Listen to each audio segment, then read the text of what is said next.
be recording this session. Um, and we're going to just start off with some brief introductions, get into the survey results, which will guide this class to get today, and then just dive as deep in as we can possibly get. All right, so as I mentioned, we are recording this session. Please, by all means, use the chat to ask questions. If you've never used GoToMeeting before, it might be a bit disorienting, but it is kind of amazing. It works pretty well. So you can use the hand to get our attention. By all means, keep using the hand, and Lauren will be tracking these things. What she's going to be doing is principally monitoring the chat, collating questions, and we'll have tons of moments throughout this to get into any questions that you have. Given the responses we've had, we have a remarkable class here of people, some of which have, epochs of experience and are probably world leaders in photogrammetry on the call, which is fantastic. I won't name any names yet, but and down to folks who are really here to learn from the beginning, and we're going to try our best to cover as much as we can. So just kind of jumping right in here. Losing my mouse, but we're going. Okay, this is our kind of a reintroduction to doing courses as CoDA used to do. So many of you found us through the new Center for Digital Archaeology training site, or digitaltraining.site, or the Facebooks, or the friends, or whatever. This is the beginning, something that we plan to carry on. There seems to be a ton of interest, clearly, given that this class basically filled up in about 2.5 days. So we're excited to move forward. Also, we will talk a bit about Codifi, which is a new benefit corporation that we've started specifically and only focused on the digital technologies specifically to make all this stuff happen for us. It is still astounding to me in the year 2016, 2017, that when we do polls of how many folks are doing truly paperless archaeology, it's usually almost no one. And so it is amazing. And there's lots of good reasons for that, and as your questionnaire pointed out. So we'll talk about that too. This is a joint effort between CoDA, the Center for Digital Archaeology, the Archaeology Podcast Network, where I'll have Chris talk about that in a little bit too, where Chris, just go ahead and put in the chat. How many listeners do we have now on the APN? 36,000 downloads a month. It's amazing. So if you're not listening to the APN, well, you probably are, right? But if you're not, by all means, you should. And he'll put the URL in there too. That is monthly. Professional certifications for scientists. We are working very hard to begin this new foray into a set of free video materials, as well as certification processes to level up all the skills, especially for those who are trying to get a job as professional archaeologists. But everyone's welcome, and we're going to be working with the RPA, SA, and other bodies to do this. And of course, I just already mentioned CoDA. So along with that, we are also pleased, Adam, to mention that the W.F. Albright Institute of Archaeological Research is not only kind of sponsoring this with us today, but we will be working together to build out digital archaeology programs. Adam, you want to say a couple of words about the program there? Yeah, so it's an international institution made up of fellowships from all around the world, primarily Americans, but there's also a new noble group of Chinese fellows. And my specific fellowship is the Digital Archaeology Fellowship, which is brand new just this first year. And as part of that, I'm designing a digital archaeology lab here in Jerusalem at the Albright Institute itself. But we're also doing lots of outreach, doing workshops and trainings with universities in the West Bank, in Palestine, in the North, in Israel. And we're really trying to just sort of proselytize these new technologies as much as possible. And working with CoDA and Codifi is just kind of the ideal relationship for this. And we've already been working with each other for years, so this couldn't be any better. Yeah, we're really excited. This again, everyone on this call is invited to participate in this. We're just getting it going. Okay, someone had to get it going, so we're getting it going, and you're all doing amazing things. We know a lot of you, so this isn't just us kind of like we know everything. It's the opposite of that. So we're really hoping that through this foray today, we're going to figure out ways to build tons of materials together. So with that, I'm going to show you just a couple of things. I already got asked about materials, and we're going to provide a lot. One of the things, though, our theory, and you can correct this if this isn't true, is that you're here because you don't want to spend hours and hours rutting through the interwebs to try to find the best materials. You want us to tell you kind of what they are. You want Adam to tell you exactly what number to put in what box when you're using Photoscan, and he's going to do that for you today. You want me to kind of walk you through, as you'll see, some of you are using Lightroom, but after today, all of you will be until there is a better tool, which there probably won't be for years. And not just that, but how to do exactly a couple of things to dramatically reduce the amount of time and energy necessary to make archival digital materials. So just a couple of things. Again, I'll point out right now, as I said in the next slide, you don't need to write any of this down because they're going to provide you all of the links, okay? But this very first thing, Mark Lavoie is a person credited, a now retired faculty from Stanford, now at Google Research Labs. He was the one who scanned the David. He's an amazing photographer. He visited, can't remember, Adam, did he visit Leggio? Is that where I saw him? Do you know the name? No, I don't think he came to Legio. Some random site I was at, and I've known him for a long time. And Ruth Stringham, who's also on the call, knows him too. But he actually has released his entire digital photography course online.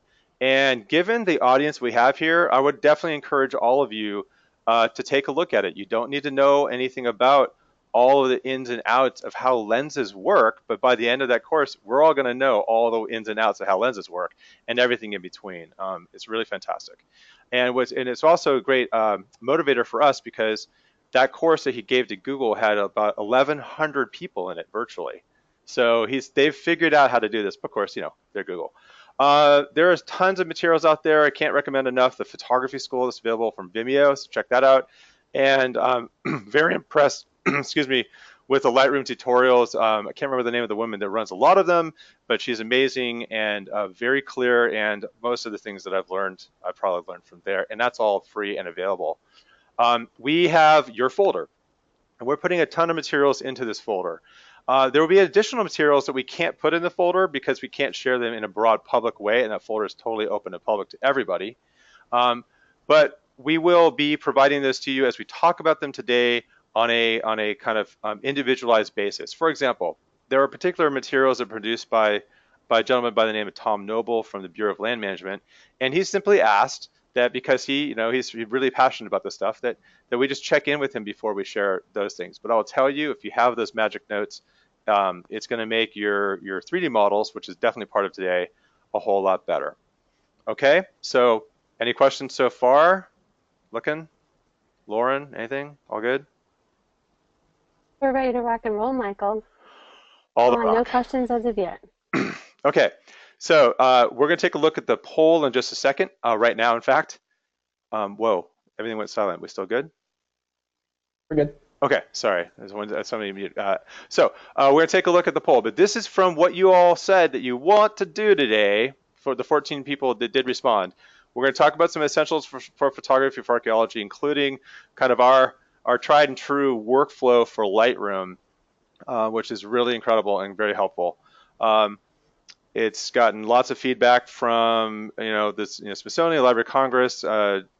We did a really interesting project with the Park Service, and there's at least one person on the call from the Park Service today. We can talk about that too.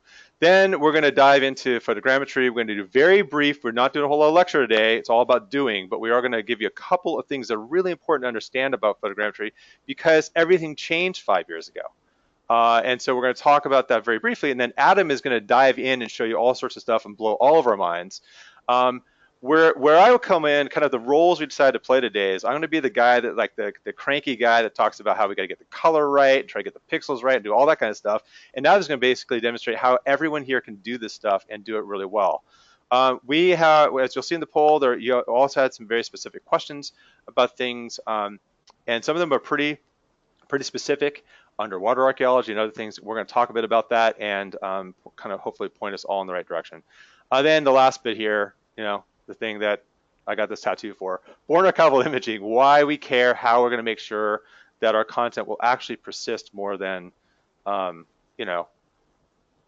the next week. So this is kind of a result from Legio that we can get. Adam is going to be demonstrating more of this stuff in all of its detail and glory. But just to say, um, once you kind of have done this stuff and you're getting the 3D results that go along with that, plus the color results, especially if you're doing things like rock art recording, or actually now we talk about even underwater recording, you're trying to get the actual color specifically in times when you can't do it more than once, which is what archaeology is all about. A lot of what we're going to be talking today will be really helpful. Okay. So just checking to see if any of you got any more responses. We did. Thank you very much. I'm pulling the poll up on the screen. So this is really cool. The one question I didn't ask and we would like to ask is, what do you all do? Are you academics? Are you archaeologists? Are you faculty? Are you CRM, NPS? So if you're just going to jot some of that stuff, just chuck that into the chat as well. That would be extremely helpful, because we want to make sure that we cover. We're going to show examples from all those different types of contexts, but we want to make sure that we cover all the things. Okay. So this is interesting. Like I said, we have some expertise here on the call in field photography, but generally most of you, well, actually this just changed. I swear to God, I feel like I'm reliving the election night, but in a whole different, better way. Then that's the only political thing I'll say. Okay, so all the laughter right now and all the tears. Anyway, right in the middle, we see that most of us are kind of in the middle. Some of us are really new, and that's why we want to make sure we cover the essential stuff. Thank you, Don. That's fantastic, and everyone else, that's great. Lab photography. We have some folks that are doing lab work, which is really great. We also have some people that are new to this stuff. I find this very interesting that a lot of you have used photogrammetry software, as we can see here, but it's a wide berth, and for those of us who are doing it practically daily, we all are learning, Adam, something new every single day. So we won't cover everything, but we'll cover a lot. I am thrilled to see 7 people have used one of these. My dad passed away in 2011. You can see this nice dent on his macro lens. He bought this camera in the 60s, and he used it throughout his entire life into the 2000s. And it's an amazing camera. I actually recovered the last roll of film that he shot. I carried it along with me. I am going to get it processed someday. There was a question or a joke about producing stuff using chemistry, and the answer to that is, actually, we need to. We'll talk about that later. So digital SLRs, I'm going to unplug, and hopefully this is still working. We got a variety of cameras we can talk about. As Mark Lavoie says, you do not need to have one of these very expensive multi-$1,000 SLRs to get fantastic results. You can definitely use one of these. This is my favorite tried and true NEX 6, available on eBay for about 250 bucks with interchangeable lenses. The mirrorless camera, Sony mirrorless camera, just came out with a brand new version. It's just about $3,000, but it's just an astounding camera. I think it's like 1 billion megapixels. It's incredible. So we also see that a lot of people have just used point and shoots. We'll talk about what does work and what doesn't work with that. We will also be talking about how you can and cannot use iPads and phones for doing this photography stuff as well. Okay, so on the digital asset management, as I noted, only 4 of you are using Lightroom. So all of you need to. I'm not an Adobe, I'm an evangelist maybe, yes, but I'm not on their payroll. But what we do know is that if you're an academic, you can get, in the academic realm, Lightroom is either included in your Creative Suite for many universities these days, or it's $79 to buy it outright without a subscription, or it's $10 a month with Photoshop to get it. It will pay for itself within the first 2 hours of its use. And the 4 of you that have used it know that that's true, and you can just go ahead and say hallelujah right now in the chat. Okay, we are all over the board. We will learn everything, which is great. So that's why we asked the second question, which is of the things that we want to learn, what are the things that we need to do most? And that is, we're going to cover some time on the essentials, and then we're going to really dive deep on the 3D stuff. And we're going to really, as you said, pick one thing. So it's going to be more like kind of pushing through a couple of particular concepts today, and then sharing as much as we can from there. And again, there were some specific questions. If you have more questions, go ahead and put them in the chat.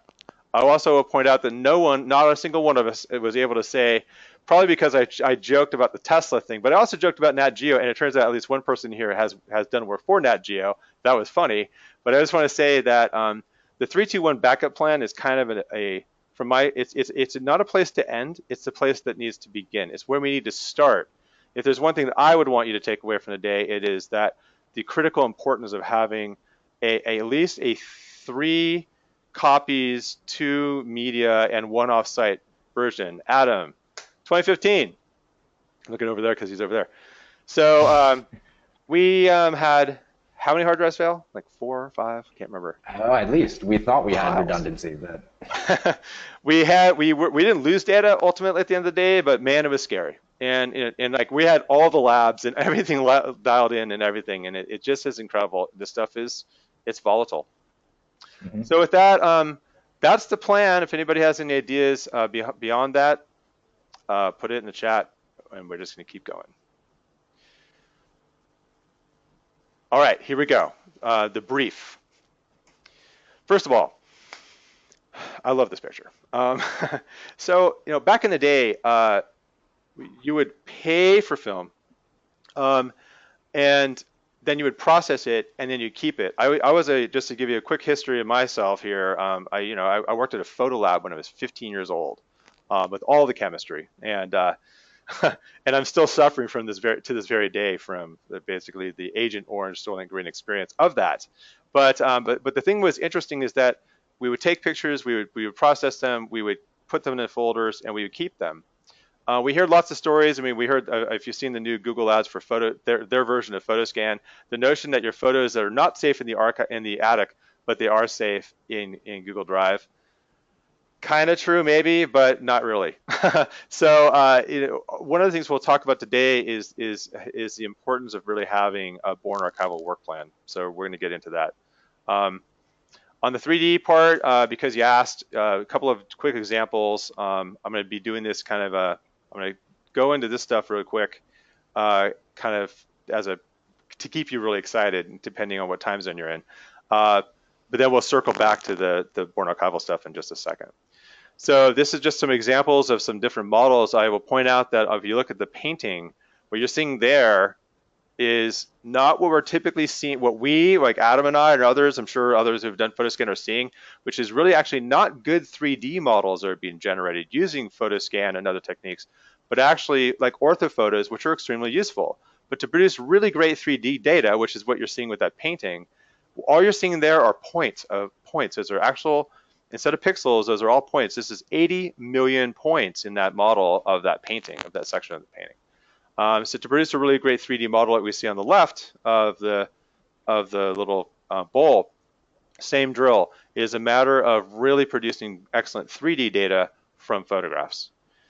Apropos to that, this is Sven Haakonsen, who took pictures. He just took a camera to Russia and documented these boats, and was able to then, combined with ethnographic knowledge from his own tribe, was able to then model the boats, and working with a youth project, they were actually able to generate and create physical, they won't call them replicas. This is a reenactment of building boats that have not been part of their culture for a very long time. So it's a really exciting thing. And again, this was able to be done.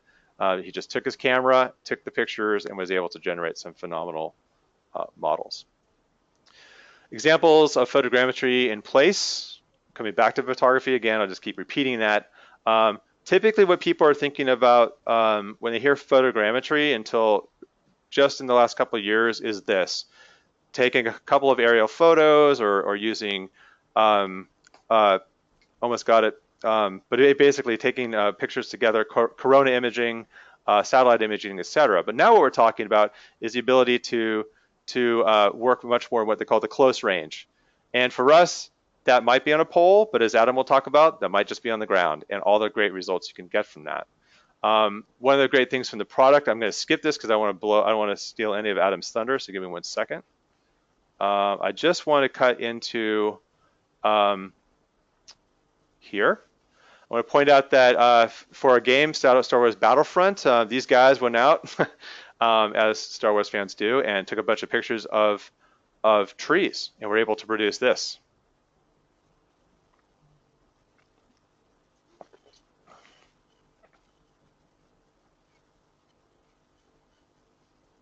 So a combination of three-dimensional models done by professionals who know what they're doing, combined with actual recordation using photogrammetry, and some of those two results is amazing. So we will point out that what's happened now with archival, that we're basically able to produce archival imaging that's measurable. That's what makes us different from just taking pictures. And I'm of the belief that if you're going to destroy this stuff, as in we're going to do our archaeology and destroy this stuff, it would be really great for us to go ahead and get the recording done, because it's so easy to do. But also the protection of object sites and sacred places. You can take these photos and save them archivally, even if you don't process them. And it is the gift that keeps on giving. I've gone back to images that are now years old, and we're producing better models now because everything's, as I say, faster, cheaper, and better, as Adam will talk about. Of course, sharing education and research also happens to be a whole lot of fun. So as a way of introducing the concept of photogrammetry, along with, believe it or not, the things that we think that you need to do for solid base level archaeological photography, we're going to borrow from our friends at Spark. This is from the Adam and Kate and the other Adam, lots of Adams, and Rachel. There's at least one other person here in the call, and the CAST, the Center for Advanced Spatial Technologies. And I always am very thankful because they help me prepare these wonderful slides. So photogrammetry really is this thing, this art, science, and technology of obtaining reliable information of the environment that's measurable through photographic images, as opposed to, but LiDAR and other things that Adam can explain in great detail, but as opposed to, say, using scanning technology. And there are, in many cases, I won't say all cases, but in many, many cases, it's just the better technology for most of what we want to do. And there's great reasons to use laser scanning as well, but principally for what we're talking about today, it's really kind of amazing. So here's a super brief history. The point is that why this is so astounding is we're looking to photogrammetry goes all the way back to the Renaissance, okay? Where it goes all the way back to Da Vinci. So basically, they didn't even think about it as photogrammetry. They said, okay, well, I'm a human, I have two eyes, and I'm taking pictures, or I'm conceptually projecting myself into a space, that has two objectives, as we were calling, or lenses or eyes. So it really, really goes back to the beginning. Aerophotography was done using these crazy optical mechanical systems, obviously for the World Wars, but also, as you can see, the original where you could take these two images and put on these glasses and get kind of a 3D effect, which is really cool. Digital photography, wow, think about this. So all the way back from the Renaissance, and now we're really only in the 90s, okay, the 1990s, where, using computer vision based systems north of $250,000 and metric cameras. These are cameras that are specifically calibrated and required professionals to actually do this with no room for human error. And that all changed with this thing called the SIFT, not the SIF, but the SIFT, the Scale Invariant Feature Transform algorithm, which allows you to use what's called structure for motion. Again, Adam will talk about this all, but it is amazing because, hello, this is how we actually see the world. So the more you move, like I'm standing on my standing desk here, the more you move, the more you take pictures, the more you look around, the better your results will be. It's actually astounding that it works, and it's been revolutionary, honestly, in computer imaging, and it's great, and that's why we're all here today. To basically talk about the process required, as I said, is a really kind of arduous process for getting a good result, and the result now is much better. Since these slides were put together just a couple of years ago, I'm skipping all the slides that talk about, that get cranky about photogrammetry. A lot of those issues with photogrammetry have been solved, and that's due to market pressure, because Photoscan, Agisoft, basically puts their app out for practically free in comparison to other apps, and has just flooded the market and has made it available to all of us. Really quick, we're going to talk about the core needs. 60 to 80% overlap of your pictures, taking lots and lots of photos is a key requirement. From different locations. There are questions about GPS. Adam and I will both talk about that.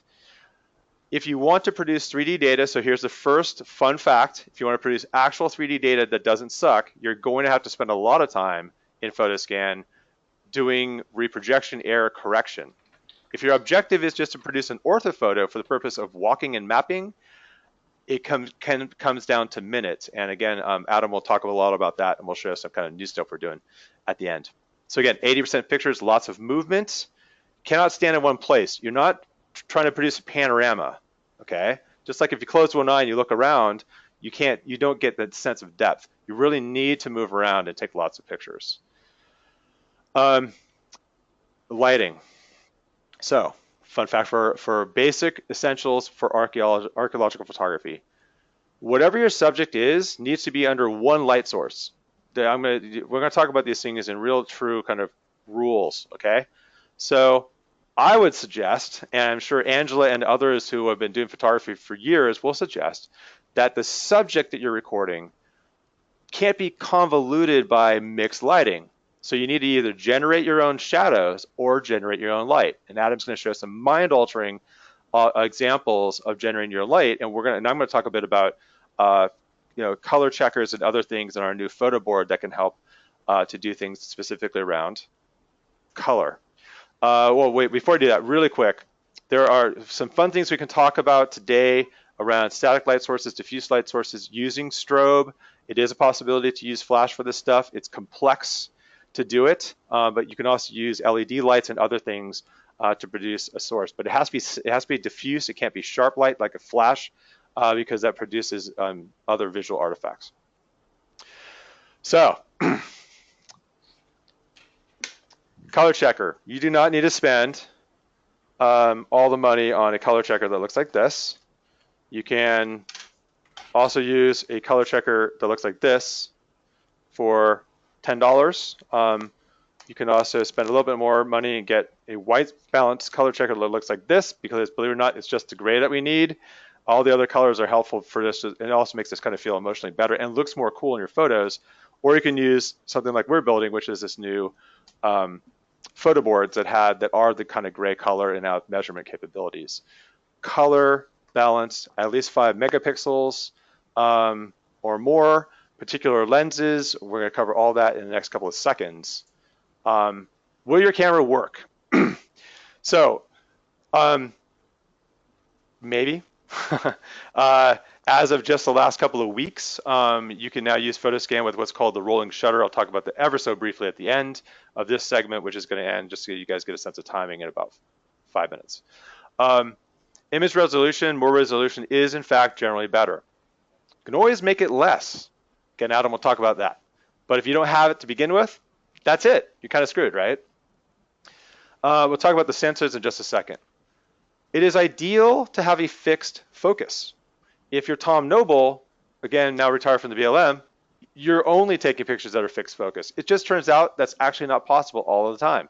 We're dealing with a lot of complexity in a real world environment. You got like 5 minutes to get the photos before you have to get back in the truck if you're working on a project, or the sun's going down, or Melissa's standing there like going, okay, get out of my trench. True story. Then yeah, you're gonna shoot autofocus, and it's gonna be okay because you're always thinking about what the result is that you're trying to get. Cannot express how important it is to shoot camera raw if you can. You can always generate a JPEG from it, but if you don't shoot camera raw, there's a lot of things you can't do. Now, lighting. Back to shade. I contend that in any shaded environment, based on f-stop shutter speed, you probably, unless you jack up the ISO, which you don't want to do, you probably should be using a monopod or learn to hold your breath, okay? So you can click and take pictures, because this is the other thing. I'm going to throw this out here just to kind of problematize this for us. We talk about accuracy. Ooh, I got this down to sub-millimeter. I'm precise to the micron. Okay, well, yeah, but your picture's out of focus at the micron. Your picture is not focused to the point of being that sharp, and we can go 10 times deeper on GPS for the same thing. Yeah, but I got my GPS is accurate to the centimeter. Yeah, but you're holding it like this, and you just had 3 cups of coffee. So the reality is that you have to really be thinking about the result and then what you want to publish. So please don't go out there and publish and say, our model is accurate to 0.0000001 centimeters when you did everything by hand. However, doing things by hand can get you lots of really great results. So it's really a give and take.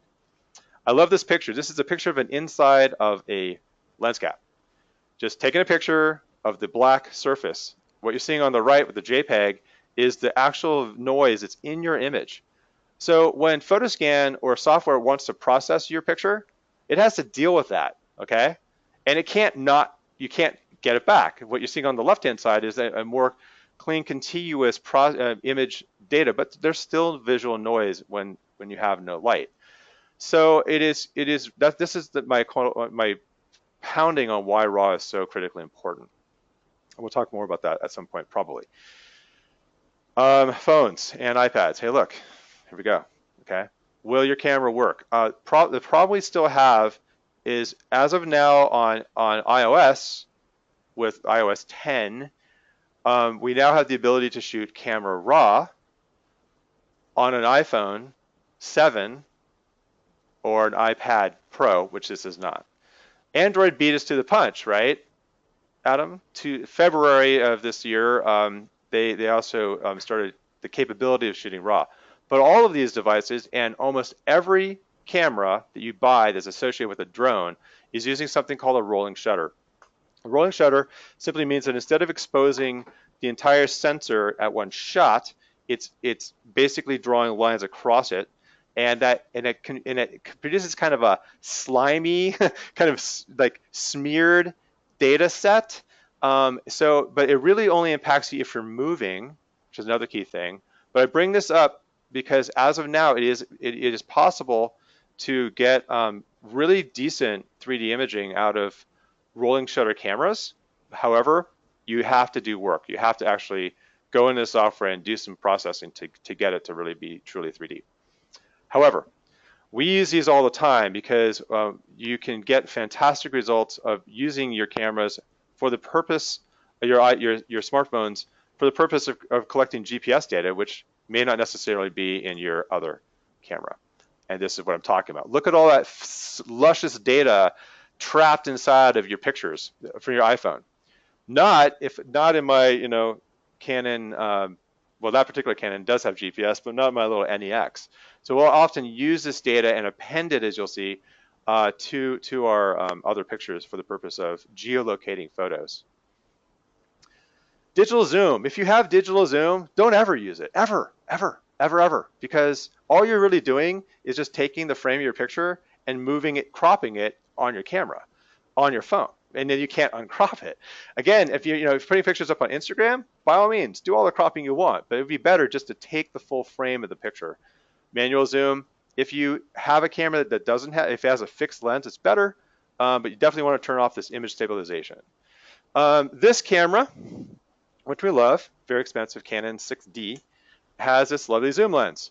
If I leave it like this, you can even see it. You'll see that it actually slides and moves. It's the death knell for photogrammetry. So we'll use some painter's tape and just tape the physical lens. Not here, obviously, but here, right? Turn off the image stabilization and turn it to manual focus if we can do that. Okay, so turn that stuff off.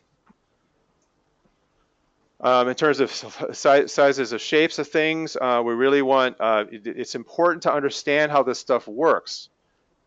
Given the audience, there is no way around not knowing this stuff, okay? Michael, why don't you just quickly talk about why image stabilization is such an awful thing for this? So there's some questions coming up about that. Okay. Do you have an answer, or should I go for it? No, go for it. Basically, what's happening to image stabilization is that at the pixel level, the software, and you can read about this stuff. I'll do my very best. What's happening is that we're having a software processing of that image to stabilize it, which creates noise, creates differential noise of those images. So the software is expecting that not to be happening. kind of the best I can You do. can actually see it if you zoom really, really close on like a telephoto lens and you have the image stabilization on. It's almost moving like it's in water, like it's in liquid, like a gyroscope. And so that movement is also an issue. Yeah. Basically, we're trying to, as you'll see, the magic formula is coming. You're trying to produce a scientifically generated, quote, camera in space. And the software and the math, more important than the software, is expecting that to be true. I find this to be an amazing thing. Now, clearly, when we're looking at an quote old iPhone, this is no longer quite the case, but it pretty much kind of is the case like this. A full frame camera like this one is using the complete sensor. Okay, so when we bracket down to f8 on our aperture, most of you know what I'm talking about there. We're using the best part of the lens and the best part of the sensor. When you have a smaller sensor and the same lens, well, guess what? Now we have less of that goodness to deal with, but we also have a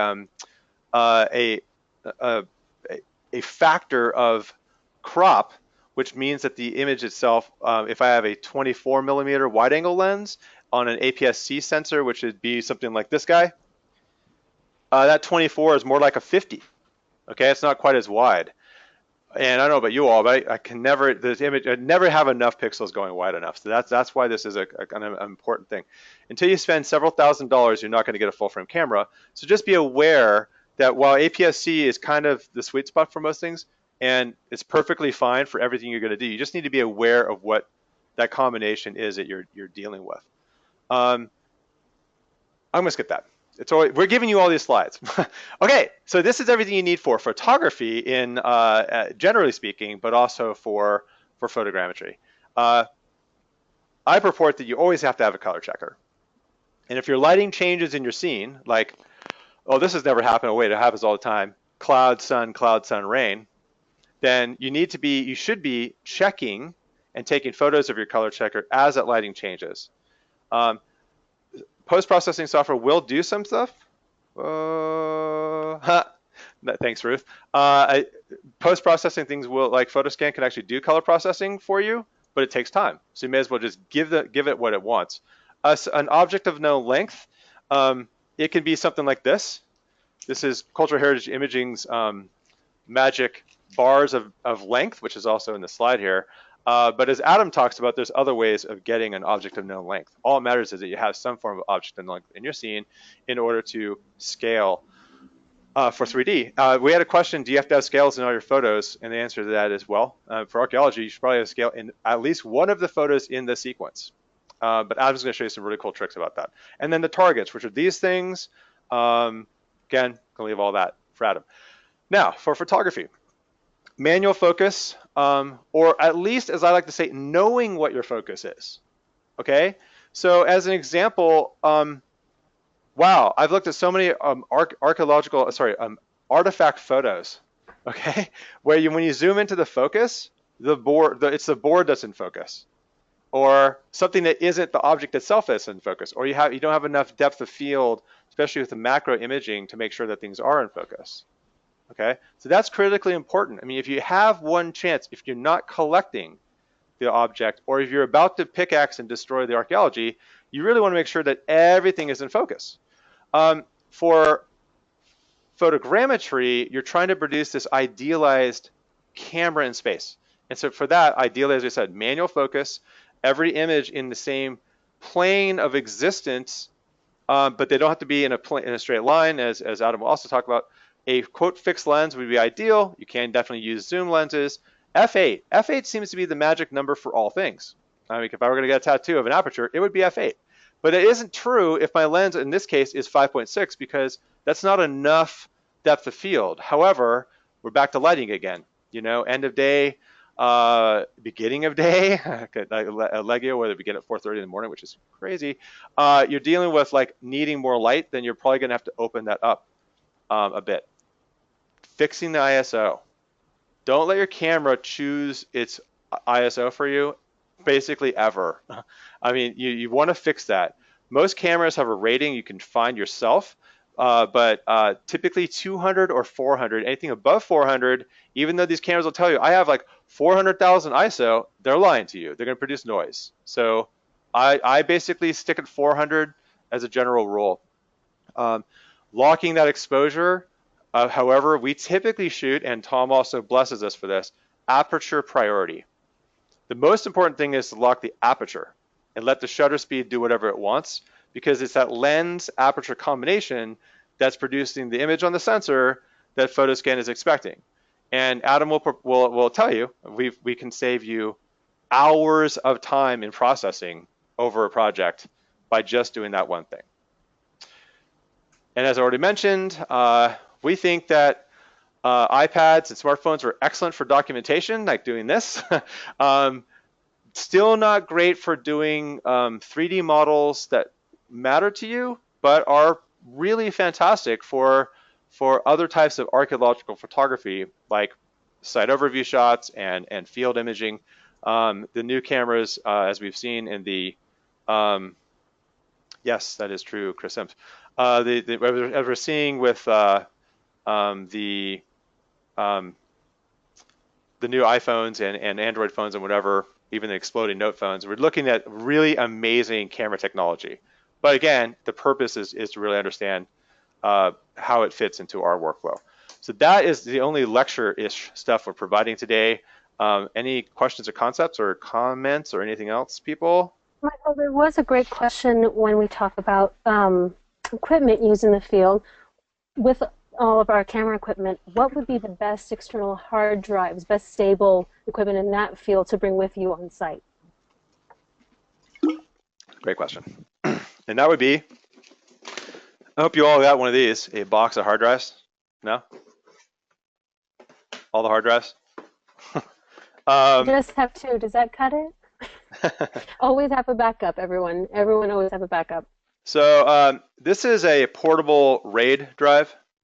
And Eli, that's fantastic. We definitely hear more about your good experience with the phones. Again, it's all about what we're trying to do with the imaging for sure. So 3, 2, 1 rule. So 2 different kinds of media at the same time. So if you have data, if you have a data plan and you have the ability of the affordance of that, I typically will have one hard drive. I'll be writing to one hard drive. A RAID drive is in parity is every time it writes 1 bit on one drive inside of here, it writes it to another. So this is a 4 terabyte RAID, therefore 2 terabytes of usable space, and I have another one that's sitting on my desk here that's double that. Another one sitting below it that has 20 terabytes of space, and it's almost full. So that RAID about writing 2 places, writing to multiple drives, writing to the cloud, either using something like Google Drive or Dropbox or other things, depending on whether you can. There's all sorts of issues with that too. But then you have your offsite backup capability. We also used a at JVRP, we used a kind of a cloud drive that was very unstable and irritating, but provided some additional assurance. So multiple copies. I will point out that I'm here in California. Adam is in Israel, and he's got a copy of everything. I got a copy of everything. We got a copy in Dropbox. Matt Adams has a copy. We have multiple copies of everything. And even with all of those copies, we were still hunting down databases just a couple of months ago. We found them, but it's one of those things that just is a challenge. In terms of brands, I'm pretty partial to Western Digital. They have a great reliability record. I will be putting in the notes the papers that go along with that. Spinning disk versus SSD is a whole other conversation. We can keep going on and on and on. We'll just provide more and more about that. So Gregory, Goyle, I'm going to hand it over to you, Adam, and we'll come back to the Lightroom stuff in a bit. Just kind of keep the flow, the thing going here. Michael, as a quick reminder to everyone, how can they find the links that you listed previously? All these helpful tools. We're going to provide you a list of everything, all the tools, and a copy of the presentation and everything in the folder. It will be part of the notes, I promise. So Eli points out that he had a RAID 1 failure. So I point out that I don't use RAID 1, I use RAID 5, sometimes RAID 10.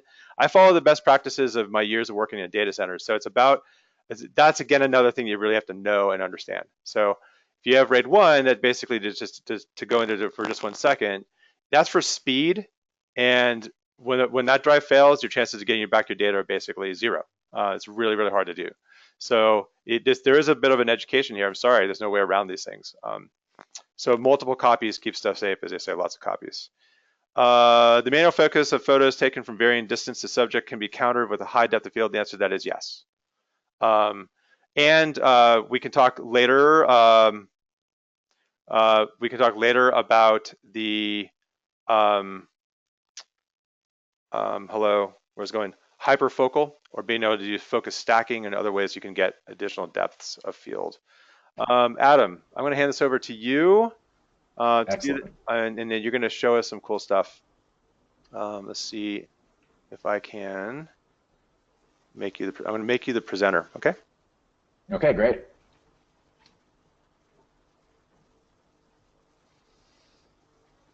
Okay, let me know when you can see my screen.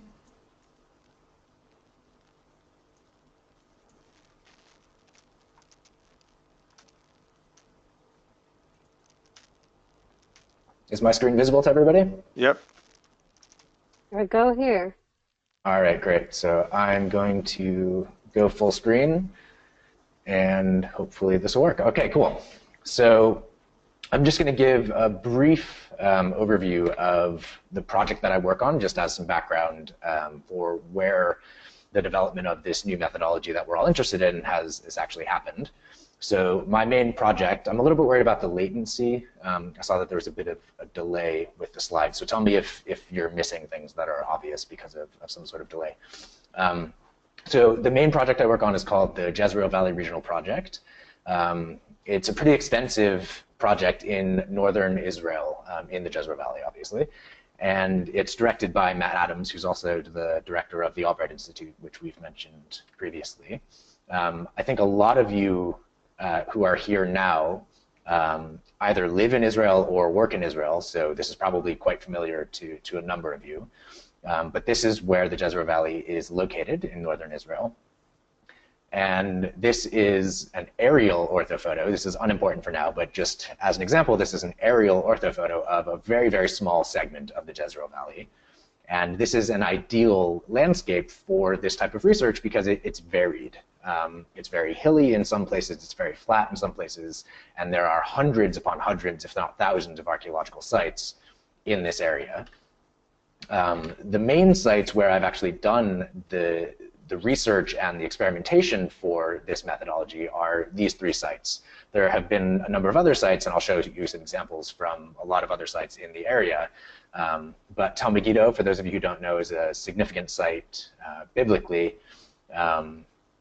It's been occupied since the Neolithic period all the way through to the Roman Byzantine periods. Tel Megiddo East is an early Bronze Age settlement that's associated with Tel Megiddo, the early Bronze Age settlement that's actually on the Tel. And that's a site that we at the JBRP actually discovered a few years ago and have extensively documented. And the third site down there is Legio, which is, Michael has already mentioned quite a bit, and that's a Roman legionary camp or fort where the 6th Roman Legion was stationed. We've had some really great results, particularly at Legio, but I'm especially proud of Tel Megiddo because just this past summer, we actually fully converted the entire documentation system to using structure from motion 3D modeling to document absolutely everything. And for those of you who know some of the big figures and big people who are involved in these projects, that was a really serious accomplishment to actually convince some of these archaeologists that this was accurate enough and efficient enough to actually use on a day-to-day basis. Tel Megiddo is one of the largest active excavations in the world, and so to convert the entire project to this digital methodology was a pretty huge deal. Now going into the actual practicalities of this, when I first started out as an archaeologist, I was really put off by how destructive our work was. And I was kind of surprised that nobody else seemed to share that sentiment. Everyone else seemed to be quite okay with it. Eventually, I also became okay with it, and now I'm thrilled to demolish a wall just as much as the next guy. But our research is not repeatable like so many of the other hard sciences are. So we need a way to mitigate that destructiveness, and that's been a major goal for field archaeology for years, but we haven't really had the tools available to us to actually practically mitigate this destructiveness. So what are we used to in the past? Everyone is probably quite familiar with this basic recording system of using a tape measure, triangulating, and drawing architecture and finds by hand. And this is okay as a representation of what the archaeologist thinks he or she is seeing, but it's not necessarily a true representation or a, quote, objective representation of reality. And we could argue for days about what objectivity actually is or if it even exists, but I think what we're shifting towards is at least a more objective look at the reality on the ground. And if you want to get into the actual numbers, a typical well-drawn architectural plan using these traditional methods is going to have an error of around 8 to 10 centimeters, probably a lot more, depending on how it's done, who did it, the experience, the tools that were available at the time. I've seen some that are as bad as 30 or 40 centimeters and worse. Whether or not that matters to you is a whole nother issue, but I think it should matter, and I think I'm really passionate about making things as reflective of the reality on the ground as humanly possible. So this structure for motion that I keep mentioning, and that Michael has mentioned a bit already, is the main technology that we're using to actually build these 3D models. And Photoscan is the software that we're using to do it. So what is it? How does it actually work? Well, what we do is, with our camera, we walk around the subject. So typically a square, like you're seeing here on the left. This is a sequence of photos that are overlapping about 60 to 80%, the more the better. And it's going very systematically and carefully. So it's almost turned into like a choreographed dance. And anybody who's watched me do this can chuckle and see that, yeah, it's basically I'm dancing around these squares to get a really systematic coverage of the actual archaeology, of the actual subject. So we start in a corner. We set the focus fixed, like Michael was saying, and then turn off the autofocus so that you're getting the same focusing in each frame. And then I'm just taking a big step and walking in a circle, basically, around the area. And you're seeing at the bottom of some of these frames the scale bars with the actual targets that are in most of the photos. They're not in all of the photos, but they're in most of them, and that's basically all that you need for the software. These photos are actually a couple of years old, so I've even recently switched to these things here, which are basically just coins. They're Israeli agorot, which have almost no value, so I use them for this. And you can just print out these targets using Photoscan, and it's not going to blow away, so you just throw 3 or 4 of these into a scene. And since it's basically a barcode, I do have a video, actually. That's a great question. Somebody took a video of me doing some photogrammetry a couple of weeks ago, so I'll try and share that with you guys. So what these targets are doing are providing ground control for the actual model. They're necessary if you want to place the model into a real-world space, and import these products into GIS software and do any sort of spatial analysis on the finished product. Having spatial control is crucial. It's not crucial, however, to build a good model, because the model is building itself relative to itself, if that makes sense. So as long as your photos are taken properly and well, you're going to have good results. It's kind of hard to make a bad model in my experience, and I've been working on this for a number of years doing experimentation, and the number of failures are surprisingly low. As long as you're getting good overlap, you're getting good focus, you have consistent lighting. Lighting is absolutely the most crucial aspect of this, because If you're trying to do a model at high noon or through a shade, which makes this horrible zebra pattern, you're going to have terrible results. So lighting is probably the primary concern. The time of day when you do these models is totally crucial. So what the software actually does is look at each of the individual photos, and it finds common points that match between the different photographs and builds what's called a point cloud out of those common points.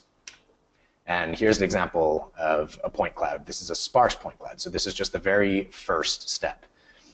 No, the direction makes no difference. As long as you're going consistently and you're getting good overlap, you could go clockwise, you can go counterclockwise. It wouldn't actually make a difference in the result. So this sparse point cloud is essentially the base data that the rest of the model is built upon. So the next step would be to densify that cloud. And I'll do a live demo of the actual processing steps in just a minute. So if this doesn't make sense, I promise it will in just a minute. Yes, Michael actually might be able to comment on this a bit better as to why, but it's a bit counterintuitive, but the portrait vertical mode is actually better for building these. Michael, do you want to chime in for that? Yeah, I mean, basically it just has to do with field of view. I mean, you're dealing with, what we're doing these what they call strips. And to really get what they call camera calibration, you're going to do, to really do this, to get it, you're going to actually go through the same process of recording first this direction, then you're going to rotate the camera 180 degrees and do another series, and you're going to do this yet another additional series around in normal kind of landscape mode to get what's called a camera calibration. But this methodology that that Adam's showing right now, shooting all obliques, gets a phenomenal result, as you said, pretty much every single time. Great question, thank you. So once you have this point cloud, and I did just skip a step, but I'll show you the step when we actually do the demo. The next thing is to actually build the geometry. So what that's doing is connecting the points, the actual points in the point cloud, and building geometry between them. And then you're kind of draping a surface on top of that geometry, which is now a solid. And onto that solid, you can overlay a photorealistic texture. And what you're looking at here is actually a 3D model. This isn't a single photograph. This is the result of that series of photos that was on the screen a second ago. And this is the texturized version of it. So these are the actual, it's the combined textures of all of the photographs. It takes the best of each and then drapes it onto that solid. As far as outputs, you have a lot of options, and it's really compatible with modern software that is available to just about anybody, particularly the second one on the list here. And it's really shocking when you actually see it. I didn't actually bring up an example, but everybody uses Adobe Reader, right, just to read a PDF. You can download it for free. Most people already have it on their computer. But if somebody sends you a 3D PDF, you simply open it in Adobe Reader, and you're able to actually manipulate the PDF and move it around and zoom in and interact with the model as if you are looking at it in Photoscan.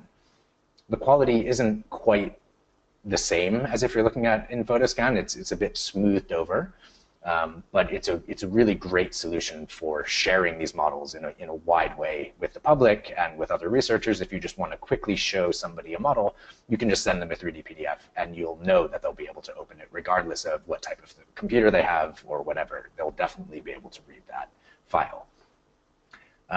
GeoTIFFs, or just a TIFF, the extension is just TIFF. A lot of you are probably familiar with that image format because it's very high quality and used in archival situations quite often. In the geospace, in geodata, the default raster image essentially is a TIFF. And when you're producing a TIFF from a 3D model, the idea is to get an orthophoto. And an orthophoto is literally a bird's eye view. So a top-down view where it's perfectly parallel to your perspective.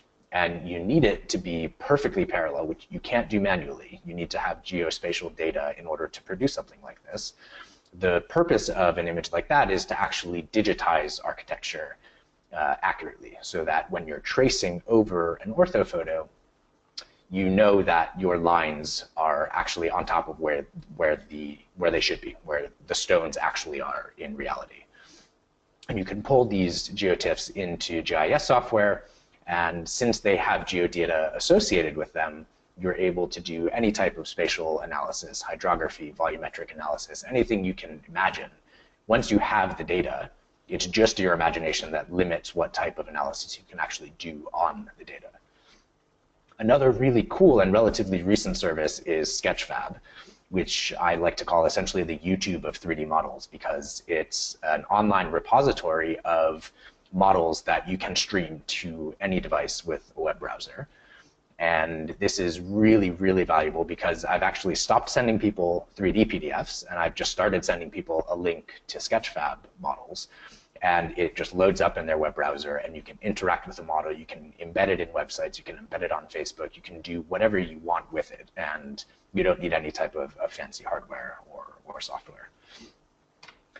So getting a bit more into the practical aspects of this, the JVRP method is just kind of what we call this locus by locus documentation methodology.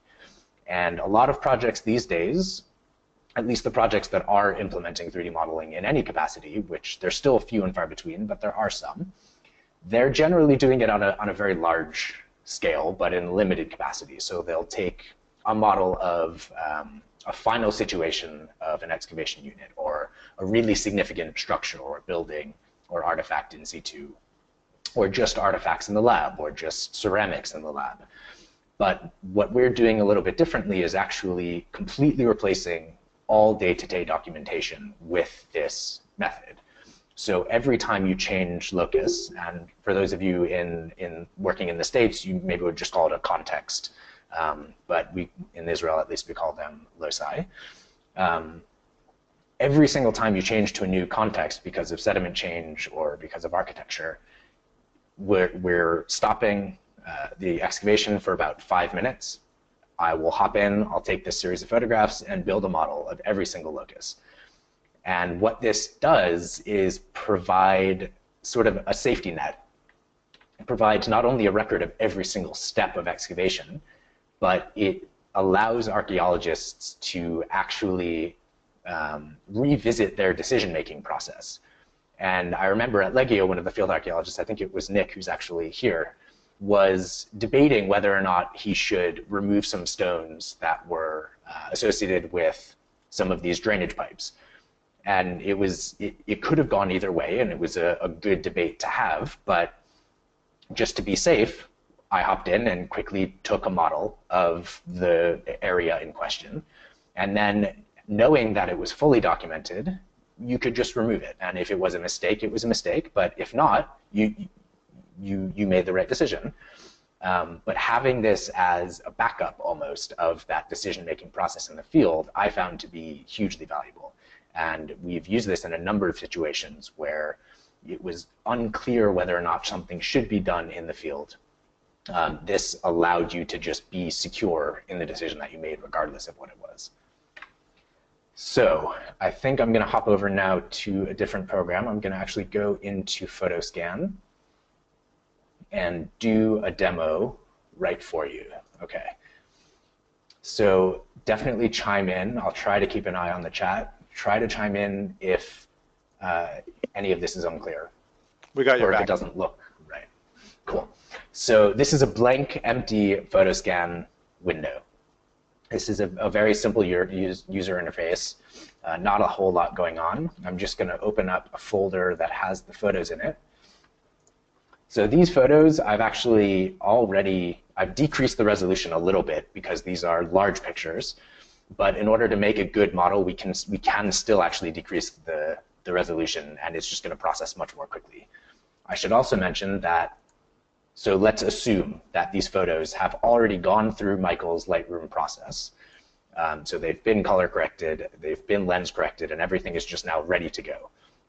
Part of that process, which is now actually integrated into the Lightroom flow, we're using this application called JPEG Mini, which has totally changed the way that Photoscan can deal with these pictures, because it's using some really crazy proprietary algorithm to shrink a full-size JPEG, the size of the JPEG, but still maintain the full native resolution.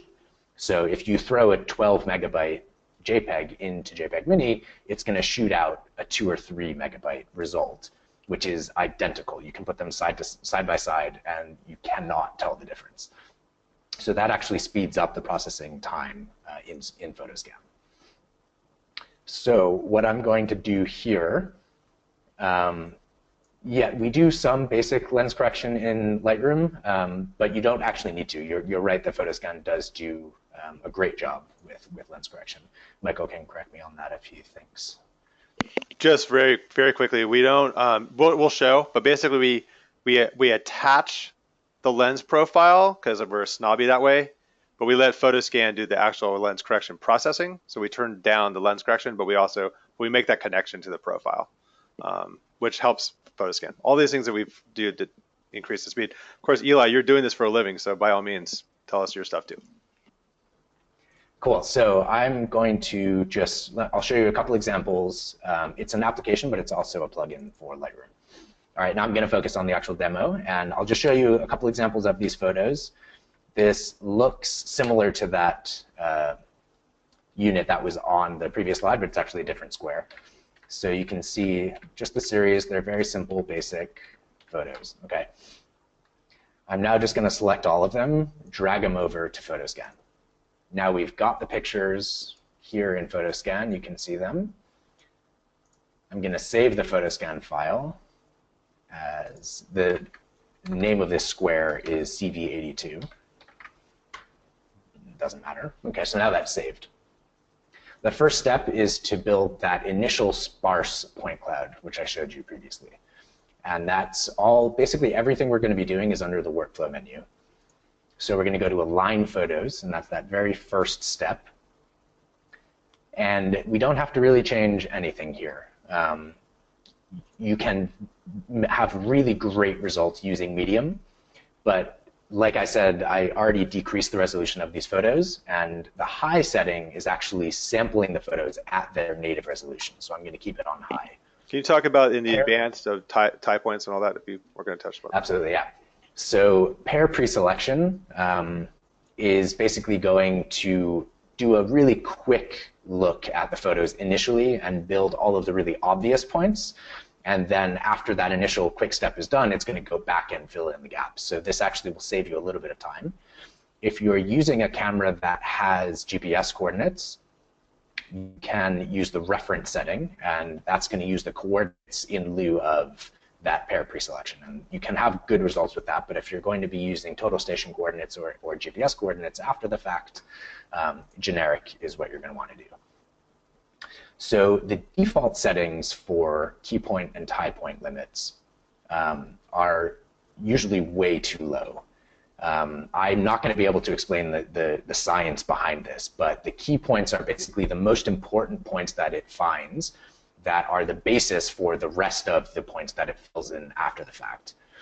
And when you set the limit too low, you're limiting the software's ability to actually find the proper connections between the photographs and the proper overlapping points. So I think the default setting on this is like 2000, and that's just not high enough. So 60,000 is a bit high. I'm using a pretty good computer, so it's going to chew through this pretty quickly. You can bring this down to probably 20,000 is going to be fine, and the tie point limit you could bring down to probably 10. That's going to be fine. The 60,000, 40,000 is just the default that I have found consistently gives me good results regardless of the number of photos that I'm throwing at Photoscan.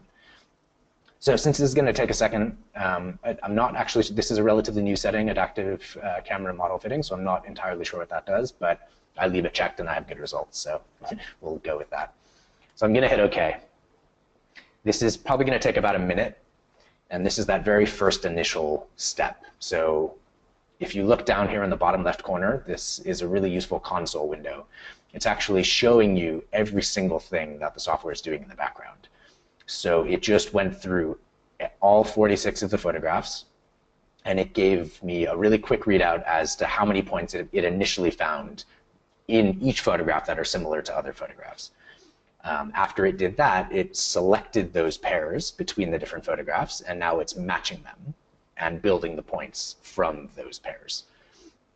So this is going pretty quick. It's only going to be another 20, 30 seconds. And depending on the number of photos that you're actually putting into the software, this is going to vary, the amount of time that it takes. You can do this on any computer, so you don't have to be worried about just using a very basic, simple laptop. I have a tiny little kind of netbook type laptop here, which I use in the field, and I have great results on it, and I'm able to do this pretty quickly in the field in real time. I will say that processing these models off of an SSD, a solid state hard drive, makes this whole thing significantly faster. If you're using a simple basic spin drive, it takes a little bit longer, but it's simple, it's basic. You don't have to let that be a limiting factor. If you do have a small SSD in your computer and a larger normal hard drive in your computer, you can just copy over your current folder of pictures that you're processing at the moment to the SSD and process it off of that. That's typically what I do when I'm limited on space. So also the computer that I'm running now, that's a great point. The computer that I'm running this on now actually does have 2 GPUs. So that does make a big difference. But you can use a single GPU. You're still going to have good results. OK, so here's that first step finished. That only took a couple of minutes, less than 2 minutes. So there's not a whole lot to see. You can start to get a sense of the shape of things and what we're looking at, but it's not really there yet. One thing that I like to do now is to tell the model that it's actually in Israel. So over in the reference pane over here, you can set those types of parameters. So under settings, I'm going to tell it that it's in Israel, and this is the projection that the total station is going to be shooting the points in. So you need to make sure that the coordinate system that you're using in your total station or your GPS mirrors that in PhotoScan that you're setting. So we're just going to leave everything else the way it is. Now it's in Israel. It does a weird little snap refresh thing. That's fine. That's all we need to do there. We can save it. Always save in between steps, lest a power outage, which happened to me a couple of days ago. The next thing is going to be to densify this point cloud. So you're going to just basically fill in the gap. And you don't need this to be on anything other than medium unless you are really, really concerned about getting every minute detail when you're zoomed in. You don't really need to change this setting. The default is aggressive. Basically, depth filtering is looking at the complexity of the scene in terms of height relative to the other heights in the model. So if you have a model that wildly varies, like you have an extremely tall wall and a really low floor, you might want to set this to mild, because that's actually going to allow for more of the noise points in there, and that gives you a bit more detail. For something like this, which is just a basic archaeological context, I would set it to moderate or aggressive. We'll just leave it on moderate because that's its basic default setting. That'll be fine. This step can sometimes take a bit longer, but the number of photos in this sequence is not very high, so it shouldn't take too long.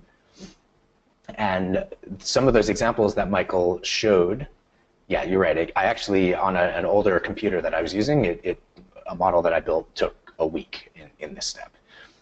And it crashed at the very end, so I almost died. That was horrible. But this step can take quite a while. Some of the examples that Michael showed of that, like of that painting, where if you zoom in really close, you can actually only then see that it's in fact a point cloud and not a photograph. This is the step that generates those results. So it fills in all of those white spaces in between the points. And you'll see that in just a second. So that step is done. It was pretty quick. If you look up here, these row of buttons actually change the view that we're looking at. So this is the sparse point cloud. This next one is the dense cloud. So when I turn that on, It fills in the gaps.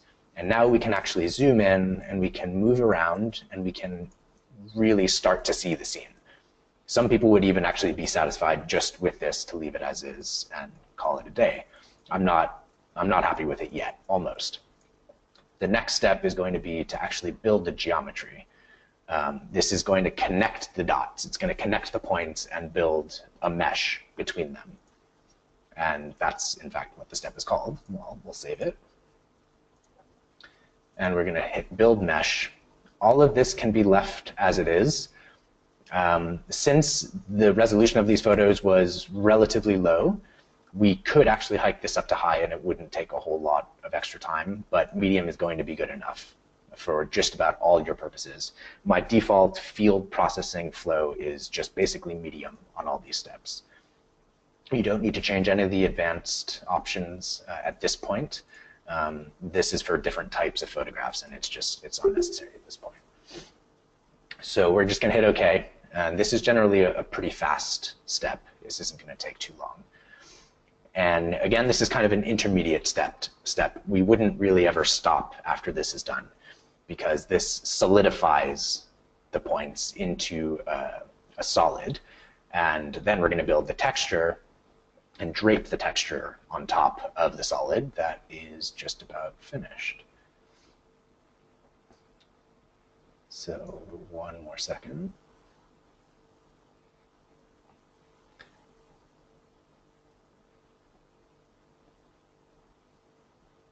Okay, great. I hope this is coming up smoothly on your guys' screen. Okay, so we can now look at it produced a few different things. So this is the wireframe, which is that triangulated network. By connecting those points, it basically looks at the points and their immediate neighbors and figures out the best way to connect them and still keep the geometry accurate. Here's that solid. And this makes it a little bit strange, but this is the base geometry that the texture is going to actually be overlaid on. So the next thing is really just to build the texture. And that's again in the workflow menu under Build Texture. You can do a lot of experimenting with the different mapping modes. This also will have to do with how you took your photographs. If you only took photos from the top down, like from a drone of a large area, you might want to put this to orthophoto or adaptive orthophoto. It's basically limiting the amount of time and attention that Photoscan spends on oblique details. So any details on the side, it's going to essentially ignore and just focus on the texture from the very top down.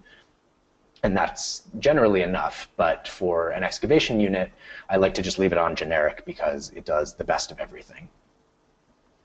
The texture size and count will make a pretty big difference. So the default, I think, is 4096.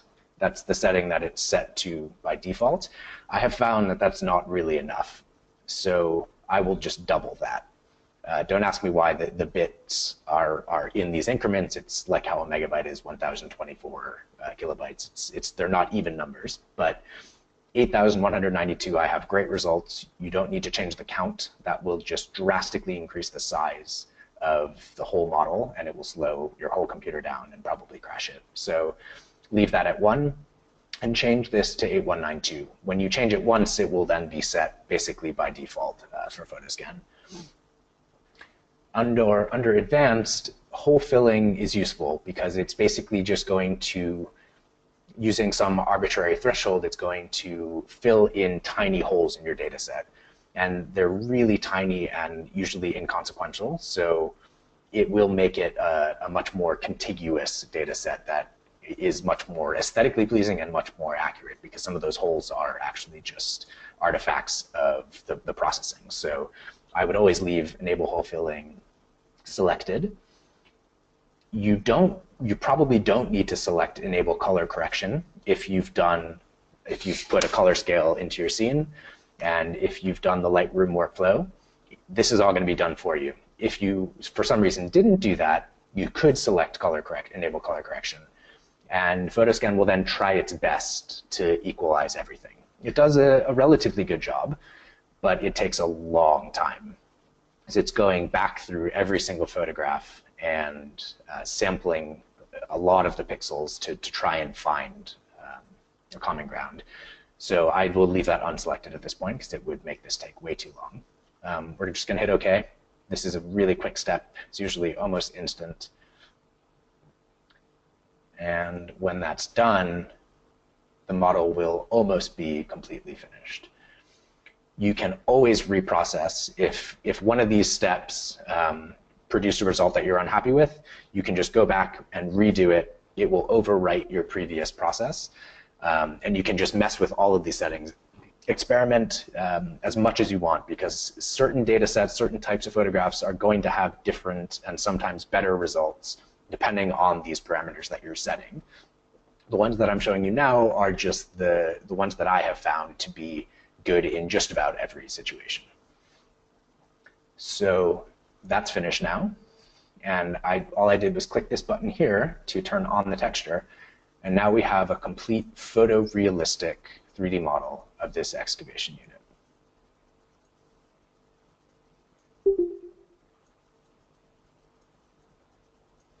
You can zoom in, get really close and see the texture on these stones really clearly. You can, it's a little strange when you look at it from the outside. You can, thank you. You can go in and actually look at the sections themselves. You can look, if there was stratigraphy, there's not a whole lot of stratigraphy in at Legio, but you can read these sections and read the actual information in the strat. So now we'll clean it up a little bit. Remember, we haven't actually given this model any sort of spatial awareness yet. This model is just built to itself. It's relative to itself. It's accurate to itself, but not to the real world. So Ruth, that's a great question. People have done a lot of experiments with old archival aerial imagery with varying results. Sometimes you can get great results, but usually the way that the photos were taken wasn't systematic enough.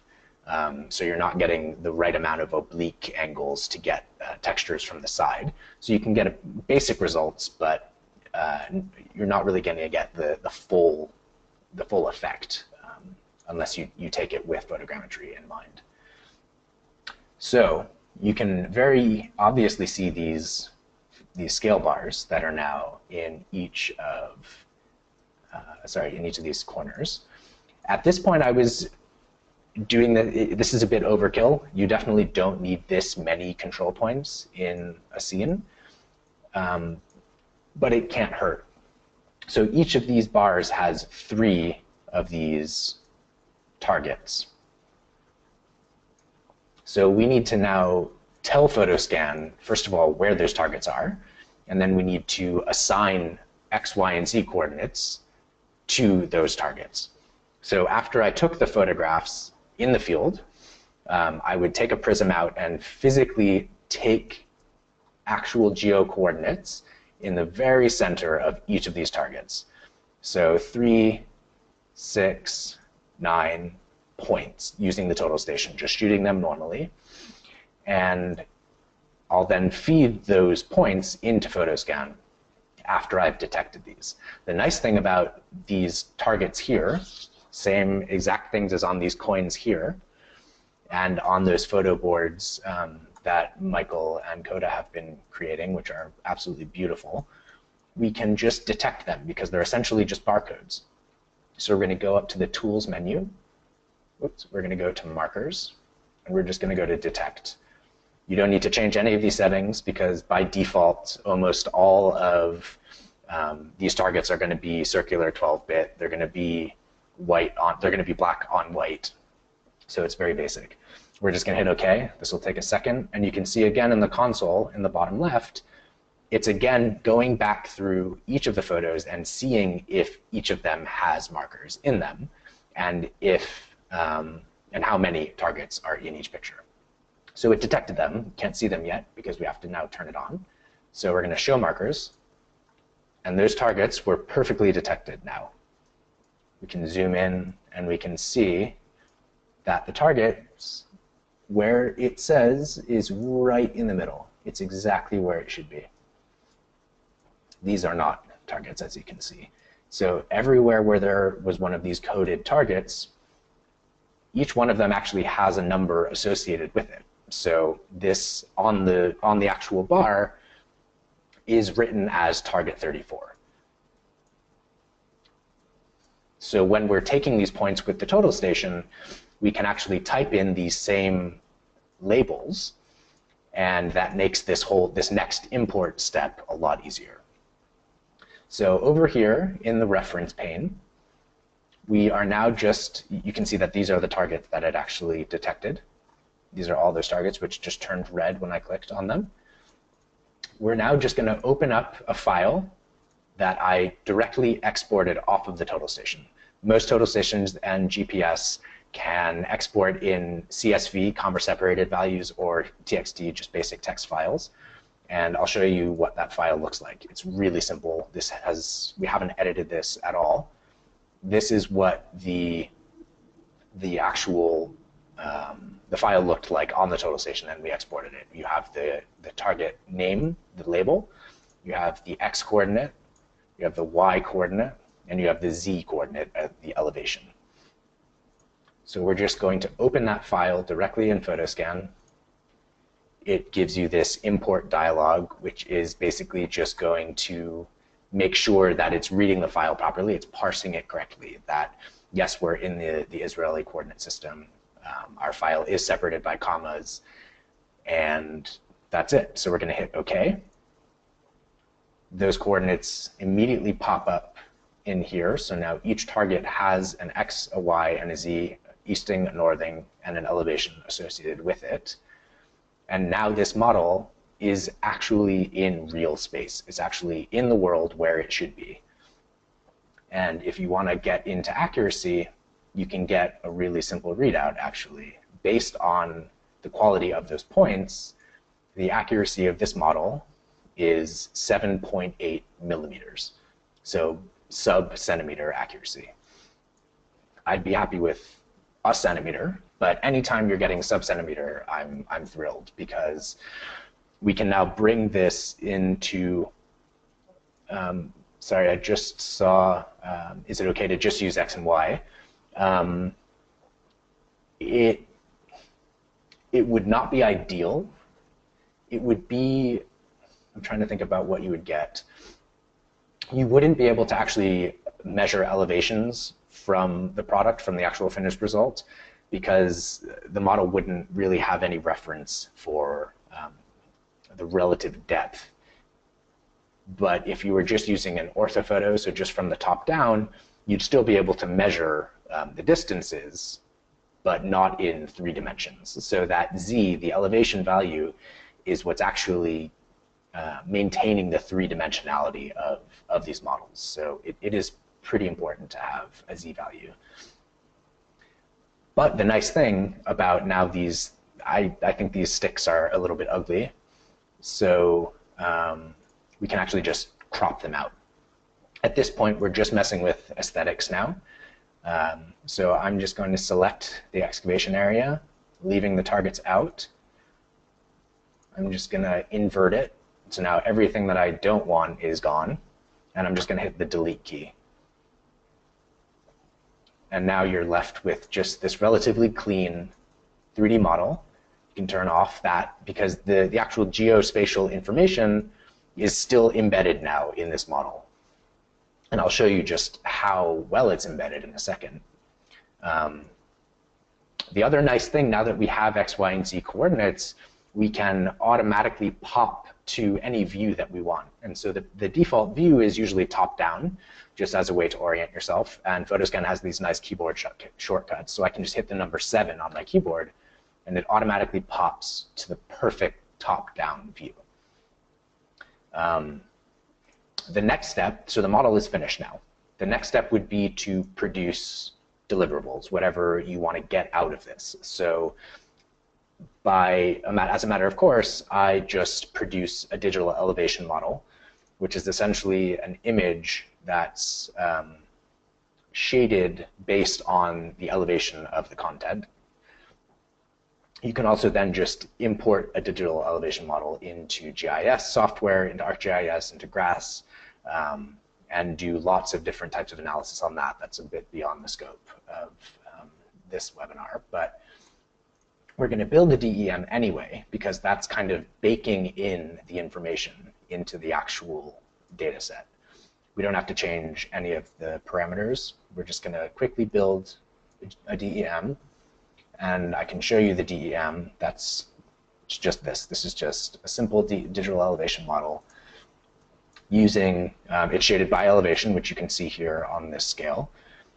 And since we have accurate X, Y, and Z coordinates, this scale bar in the bottom left is going to update in real time as you zoom.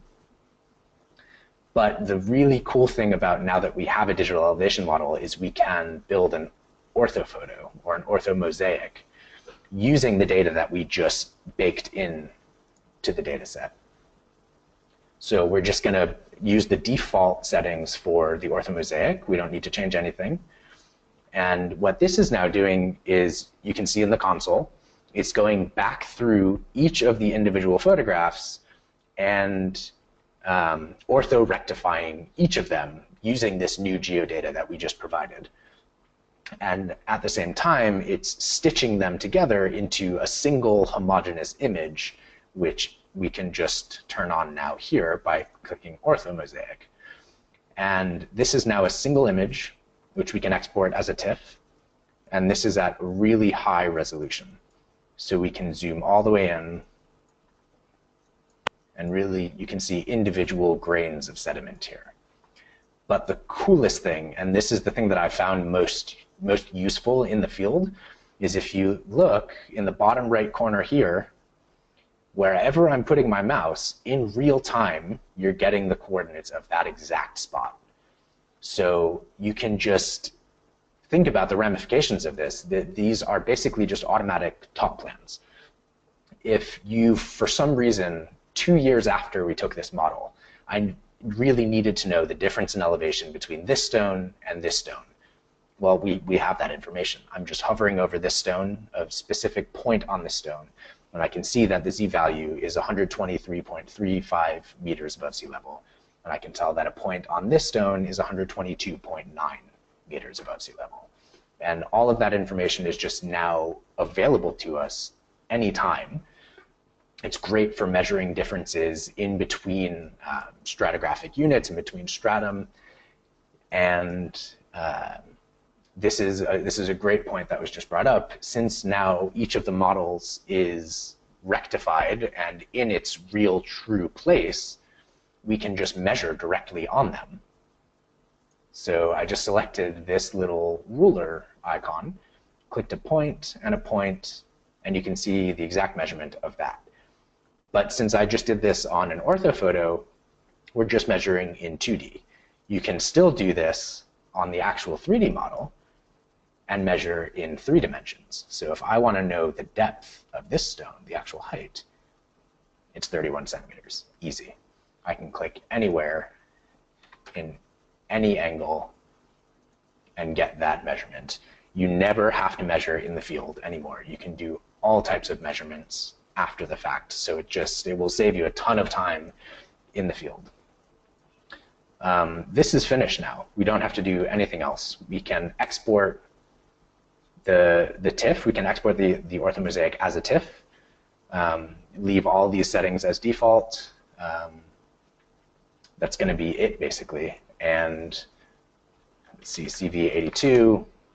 Now we have a TIFF orthophoto that we can bring into ArcGIS or whatever.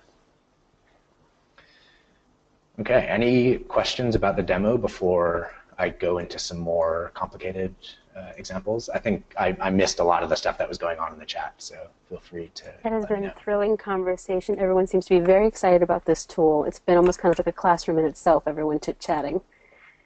Great. Nothing to be pulled out. Michael's been answering questions all along the way. You've been answering people's questions. Excellent. All right. So then I'll keep going unless you have stuff, Michael, that you want to add. Just to say, no, I mean, there's tons of stuff. We're going to be providing more stuff. And for those of you that are interested after we get to what is in California time 1, We will, quote, stay after class, and we're going to have an office hour available to all of you, as I mentioned, where we can go into these things in all the depths. Because I know, mind blown. I just learned 17 things I didn't know, so it's all good. Awesome. All right, great. We do have one interesting question from Dante before we go. He asks, we're able to calculate depths of data based on the geospatial data tied to the scale bars? Yes, so all of the geo information it's not coming from the scale bars themselves, it's coming from the total station coordinates that we took on the scale bar. So we're using the scale bars as the visual indicator of where the points are taken in reality, but in fact we're still holding a prism on top of the scale bar and using the x, y, and z coordinates of that point to scale the rest of the model in real space. Is that clear? Hopefully it is for them. Okay, thanks. Cool. One last question is, the CHI paper has scale bars all over the image. Can I edit them out? Yes, definitely. So that was the last thing that I did, was actually just crop. I totally cropped out the scale bars. So now you don't see the CHI bars anywhere in there anymore. The information is still there, and the targets are still there. They're now just kind of floating out in space. You can absolutely get rid of them once you apply the geodata information. Very good. Thank you, Adam. Cool. No problem. All right. I'm going to skip a little bit of this. I'm going to get into some sort of more alternative uses for this data that I've come up with in the field that have solved real problems. But before I do that, I want to show you one of the cool outputs for, since we're documenting every single locus, like I was saying before, we have a record of the archaeologist's decision-making process. But we also have a sort of time lapse of the actual excavation itself. So what we're looking at here is basically an empty square on Tel Megiddo. So now we're not in Leggio anymore. We're now in basically in the late Middle Bronze Age. You can start to see, I don't know if you can see my cursor, but you can start to see the base of a vessel right there. But otherwise, this is a completely clean square. And I'm just going to slowly cycle through now the different loci, and you'll see an amazing thing be revealed as we go. So first locus is peeled off. Now we have two vessels in situ. This is a beautiful bichrome figural vessel with a fish on it, which I'll show you in more detail. Next locus peeled away. Oh, we have a human. We have a burial. Okay. You can start to see a vessel here, right near the pelvis of this individual. We were still unclear as to what we were dealing with.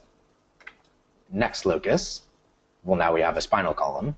We have a bit of a skull. Really creepy to actually just be face-to-face with this person. We have a little juglet next to their head.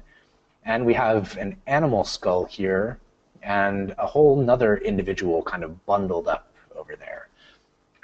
Peel away the next locus, we remove the vessels, but we started to articulate the skeleton a bit more. And peel it off even more, this other individual becomes a bit clearer. You now have the bottom mandible here, which is super scary, and that scream face. And then the final situation, a perfectly articulated burial, which might as well be in a textbook. This is how you would expect a burial to look. So we can go back through and rebury it and uncover. I could sit here and just do this for hours, just peeling away locus by locus until you're finished. And since this model, it knows where it is in real space, you don't have to worry about these images not overlapping correctly, because each orthophoto is referenced perfectly to the world. You are actually just they're appearing where they're supposed to be by default. So you don't have to do any fancy aligning or transparency work. These are just where they are in reality. So this happens naturally. I'm so glad my camera was off for that demo because I just had like my awe face on. That's pretty cool. Thank you. Oh, no problem. Now I'm going to go a slightly different direction and talk about just how scalable. Oh, we're down to 3 minutes, really? Whew. Okay.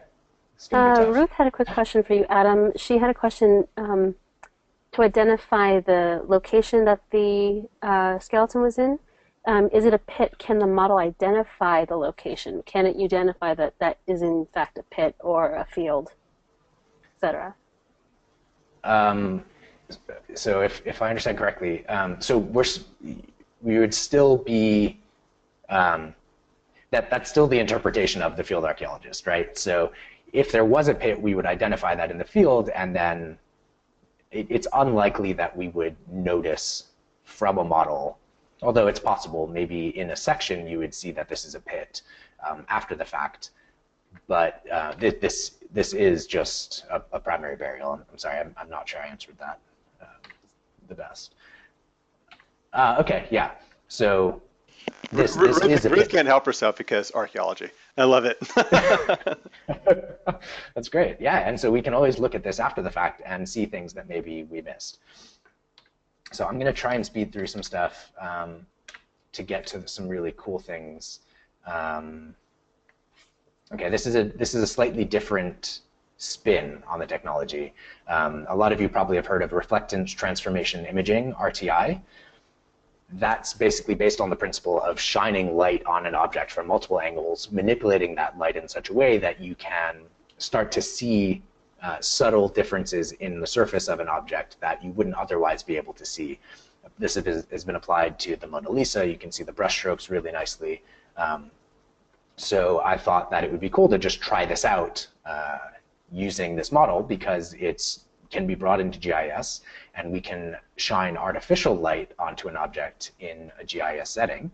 So I made a hillshade out of this model of, I forgot to say this is a Roman floor at a latrine, basically where the guy his feet would have been while he was sitting on a latrine.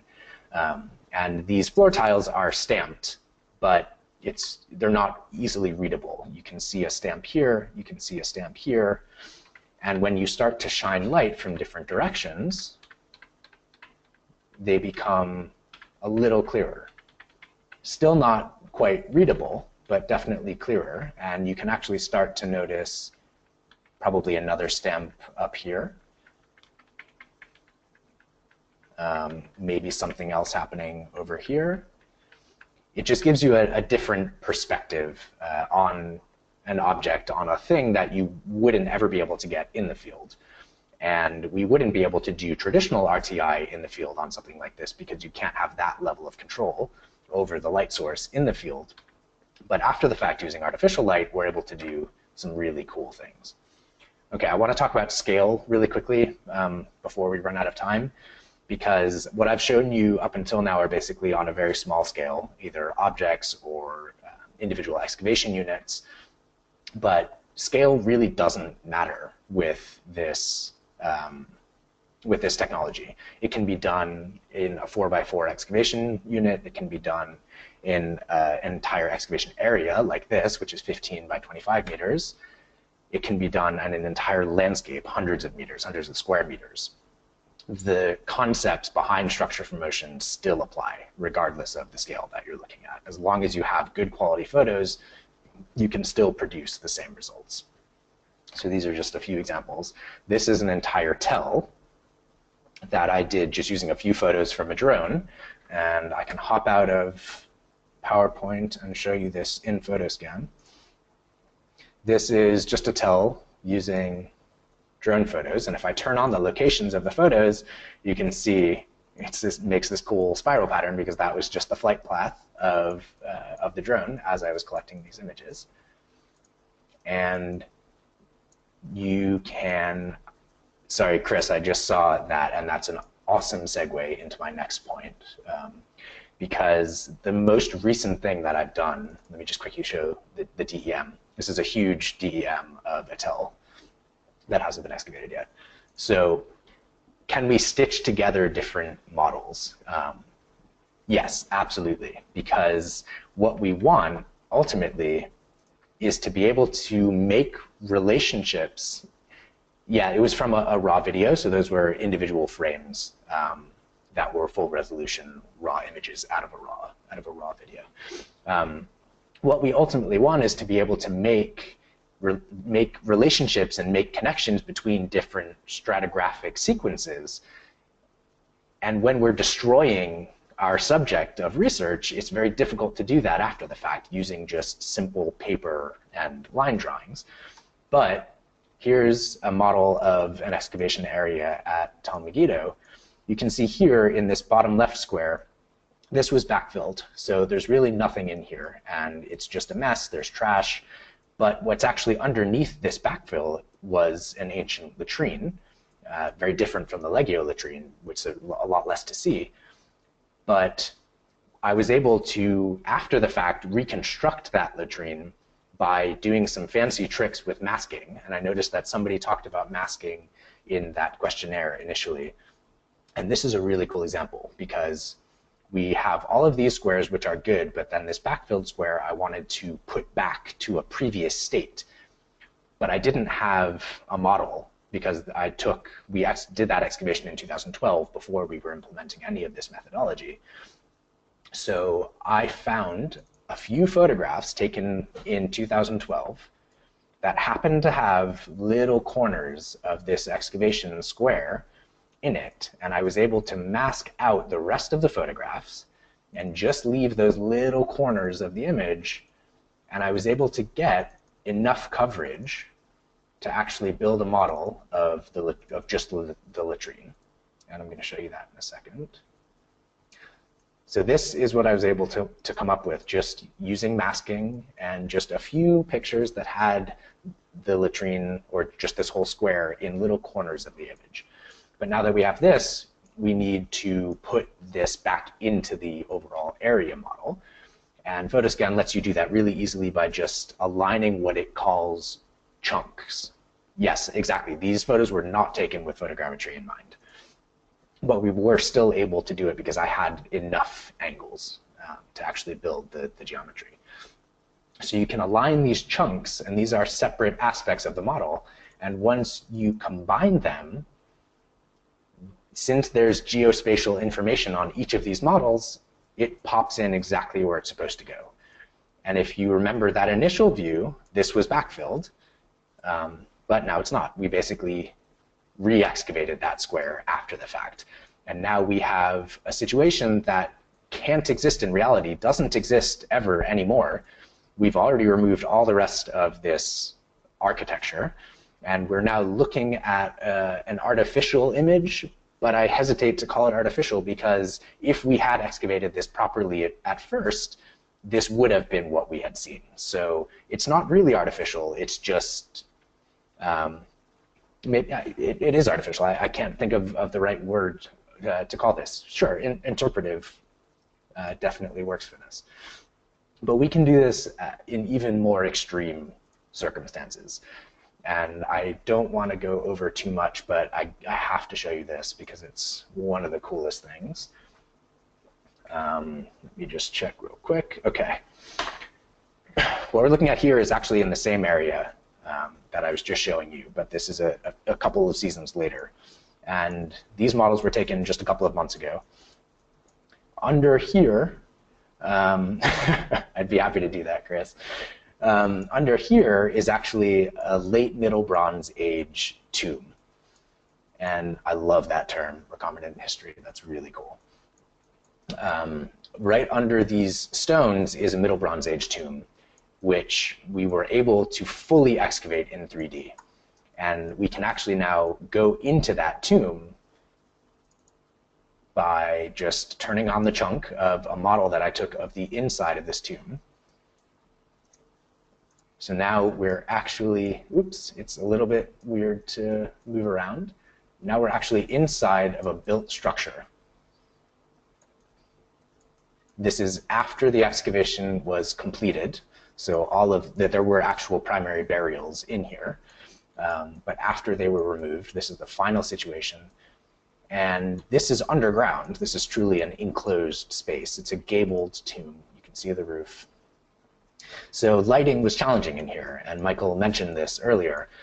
The solution that I came up with for this was actually to hold an LED lamp underneath the camera as I was taking the individual photos. So I was able to normalize the light relatively well and get this image. And you can see where I'm hovering the cursors, these are the control points on the inside of the tomb. So this is spatially located in reality. And if you think now back, this is a weird view because we're looking at it from the outside. You would never actually see this. We can combine this model with the exterior of the square, since they're both spatially located in reality. It takes a second because these are pretty big. So now we're back on the outside, but the tomb is still there. So we can actually then just go back in, and now we're still inside that tomb. But we can go even a couple of steps further. Since the entire area has been modeled, I'm going to skip a little bit. The entire area has been modeled. We can locate all of this in relation to the rest of the excavation area. And all of the other squares are going to pop in just a second, if the computer can handle it. Got a lot open. Cool. So this is now the rest of the area. Here's that other burial that I showed you before, which was removed way before we started excavating this tomb. But since they're stratigraphically related, we can look at them as if they were there contemporarily in the way that we excavated it. But we can get a view that we would never get in reality, no matter how you look at it, no matter how you do architectural profiles. We can actually just slice off half of the model and look at the entire area in profile. Now we're looking into the tomb from the east, into the inside of the tomb, the inside of this excavation area here. You can still see the burial in profile here. You can see another pit here. And you would never be able to get this perspective in reality in any way. But we can just simply crop off half the model, and there we have it. Awesome work, Adam. That is wonderful. Cool. Gentlemen, would you like to open up the conversation to everyone before we go over? Yeah, given that we are basically at 1, and just because I want to be respectful of your time, we just did a poll and several people, I hope most of you can stay on. We want to cover a section. I'm going to talk about how we're going to get that done, because this was amazing. Again, first time out, so many things, all the minds blown. Adam, amazing, awesome. We're going to spend about 10 minutes after this going back to some more relatively boring stuff, if you can switch back to organizer or presenter to me. Oh, sorry. Yeah. But it won't be boring. It's going to be kind of needed. While we're doing that, let me just quickly cover a couple of the questions and tell you what's going to happen next. Again, to remind you, all the materials you saw today, except for those that are actually cannot be shared for all the reasons we talked about, including some of the models and sites you just saw, will be available. We're going to put it all in a Google Drive for you. We're going to send you all the links and all that stuff. So that will be great. That's one. Yes, please. Cool. So should see my screen again, hopefully. Or you will in a second. Second, questions. Underwater, we're going to cover that a little separately. I know that Lynn Dodd is on the call along with her team. But just to say, we're going to put you in touch with this guy, George Bevan, who's done amazing work with underwater photogrammetry. It's absolutely achievable and doable. We're also going to share some additional information about some things we want to do with you in terms of experimenting with improved color. But there are some great stuff. We will expect some pretty good papers at the SHA coming up in January, because, see, as you know, this is a story for historic archaeology and underwater archaeology. But we're really, really excited about all those things. I want to try to open it up to questions. I think the best thing to do is if you could raise your hand, and Lamia's got a question. Do you want to do it by audio, or let me just go ahead and unmute you. So Lamia, you are on. And her mic disappeared. Or you can put it in the chat, either way.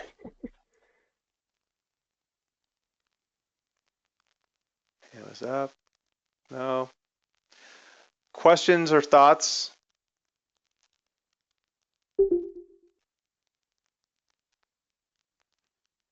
We have a hand raised from Matthew. See if we can get his mic on. Matthew, there you are. I am here. Hey, quick question. I'm curious about when you're looking at lidar. Lidar is already semi-contextual contextualized. Is it possible to adapt this to the methodology that Adam's showing us in order to possibly go in further on sites that we're already looking at from roughly 400 miles up?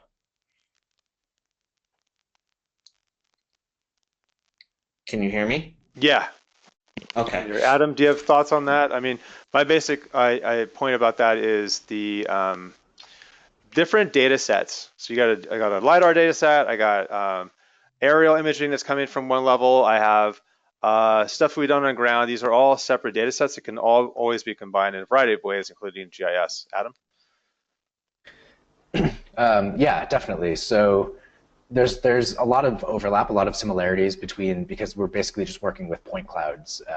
They're obviously generated in very different ways using LiDAR. But you can actually do kind of similar things with a structure from motion point cloud. You can still classify the points based on elevation and based on different things. You're not going to be able to penetrate foliage like you can with LiDAR. But I might have missed the crux of the question. What were you asking about LiDAR specifically? Well, basically, I'm looking, for instance, Dr. Parchek's work, the work that she's been doing. A lot of her imagery, she's discovering a lot of different sites and potential sites and potential work. And I was wondering if it was possible to use work off of some of her work in order to delve deeper into it with the methodology that you're showing us. So yeah, it's a great comment. So that becomes a question of scale. So generally, a LiDAR data set, depending on the resolution, you're going to see very macro features in the landscape. You can probably see individual architecture to a certain extent, but you're more going to be seeing overall patterns.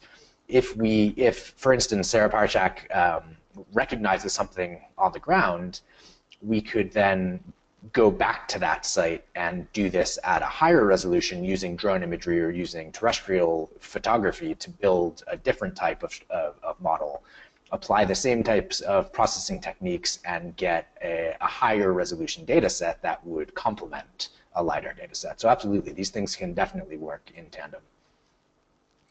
Wonderful. Thank you. You're welcome. So I'm going to touch quickly now on the Gregory's question about GPS, and I'm also going to unmute Chris Webster. This is also going to be kind of a little what do you want to call it, a little point to say we're going to be having an office hour and a session on drones coming up. A lot of you had, like 70% of you were very interested in drone stuff. We're going to show this quick experiment, but I want to talk quickly using this to try to kill at least plant 3 trees with 1 seed or something. So this is scale. Here we have this is a truck, right? This is a Toyota Tacoma here in the corner. That's my object of known length. It's even grayscale. And what we did is we actually used 4K video to do this section of this road. And as you can see, if I come all the way down, we're seeing individual rocks just from the 4K video images, and yet more tracks. So, this time it isn't boots. But what's amazing about this is that then what we did is I hope also will kind of segue to the question about multiple chunks. Multiple chunks are multiple camera sets that can be combined in a single space, whether you're doing objects or, as you can see, a road. So this entire piece of road, how long did it take us to fly this, Adam? Sorry, Chris? About 4 minutes. About 4 minutes. Then what we did is we went back in and shot individual frames, and this is my kind of killer tip for the day. Whatever camera sets, I know this got asked earlier, you're doing, those little sets of images should have overlap, Because and if those little sets of images have overlap, then Photoscan or photogrammetry, again, it's all about math, can solve for those images. So we went and did an additional set of images with high resolution camera raw DNG files with the GPS enabled. So as you can see, we have this model is resolved in real coordinate space. If I drop this as a KML file into Google Earth, and you look at how it compares to like the rest of the golf course, because that's where we did this on BLM land, it's like, my God, how we want to use this is for survey. So the idea is spend 4 to 15 minutes documenting your transects, come back, as Adam pointed out, this whole thing could be processed in less than an hour. That's how long this total processing took. Then you load that into your Avenza PDF map or other software choice on your iPad, and when you're out there walking your transects, you have something that's going to allow you to see in real time or near real time individual objects on the ground. Pretty amazing. This totally revolutionizes just archaeological survey, pedestrian survey. It just provides a whole nother base data set to work off of. It's amazing. Yeah, and so the survey Chris and I were doing, it's like, I just want to have it every single time. Go, Chris, go. I was going to say that when Adam showed us how to do the separate chunks, because I'm just getting into Photoscan, Adam, and when you showed us how to do the separate chunks to basically link the models together, I mean, that's perfect for this 17-mile segment. There's a 10-mile and a 11-mile and a 6-mile segment we have to do of historic road that looks very much like this, and we want spots on either side, but the drone can't fly the whole thing, so we can fly it in segments, put those all into the same Photoscan file, process all those, and then see the whole entire thing together in real space. Absolutely. Which would be great. Totally. If you're seeing preview right now, you're seeing the actual model, again, without any processing. So the short answer for what we don't have time to talk about in depth right now in terms of objects, you'll note here in the corner here, I have this spinning little rotating guy here. It's got a little light on it, which we'd turn off, but I just think it's kind of cute. You can intervalometer time your set of images to your sets of images together, and those sets of images will all be in the same space, but you do need to mask. There are a couple of ways of doing masking. I'm going to do a very short version. One way, as you saw, you can do it manually in Photoscan. You can actually use the model itself to provide masking, or you can go in and do what's called alpha masking within Photoshop or other applications. I'm going to also kind of call out Eli and ask if he's got any additional feedback on object masking, and do you have anything to add for that? For now, we're going to provide. I have a whole tutorial for it, but not on my brain right now. Adam, anything else to add about masking? Eli, are you there? Okay, maybe you could text it in, and we'll add in your notes too. But thank you.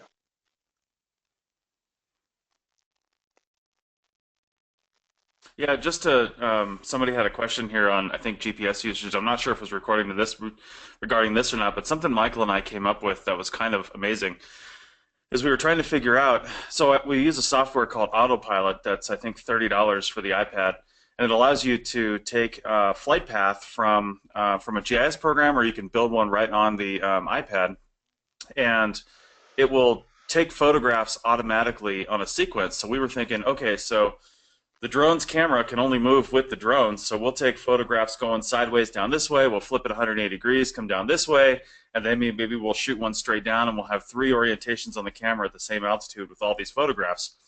Then we're like, wouldn't it be great if we could just take them from the video, because the drone shoots 4K video. So then we did that, but then we're like, well, okay, the drone has GPS on it. We don't have any control points because this is just a test. But since the drone has GPS on it, the GPS information doesn't store in the video, it stores in the stills. So after we shot the video, we shot another autopilot path that just took pictures that are spaced out far enough that you wouldn't necessarily use them for photogrammetry, but pictures that just are at the same altitude and same orientation that just add that location data to the model. And it worked out great. Michael dropped it into Google Earth. And again, we kind of had this idea and planned it and did the whole thing in like 10 minutes. And so its orientation isn't exactly perfect in Google Earth, but just some slight adjustments, and it would be. So it was pretty amazing what we were able to do just real quick. And I'm not. I can actually. Go ahead. I can piggyback on that a little bit because I had almost an identical experience in the field. I have a similar drone to you guys, but mine takes raw video. So the raw video is actually made up of individual frames, and those individual frames have GPS coordinates. So we did the Nice. exact same thing, but we didn't have to go back and refly the flight and take stills because those frames already had the embedded data. So it was done. It was basically done without us even asking it to do that. It was a shocking moment. Time to upgrade, Michael. Well, I mean, but I guess one of the things we want to point out again is like not everybody can afford a $8,000 drone. Not everyone can afford to have a GPS-enabled Canon. So what we're touching on today, and I'm going to show you a couple quick examples now to bring this full circle, is how every one of us can do this. You don't have to have a $1 million drone to do this, and you don't have to have differential GPS to do some of these things. But quickly on the differential GPS thing. So that I can't remember exactly who asked this. I apologize, but the question is, okay, so we don't have a total station. Most folks, as Adam pointed out before this call to me, don't have a total station available, and you're doing GPS. So again, we're asking ourselves and you, all of us, to be kind of, if you will, truthful in the data that we're collecting.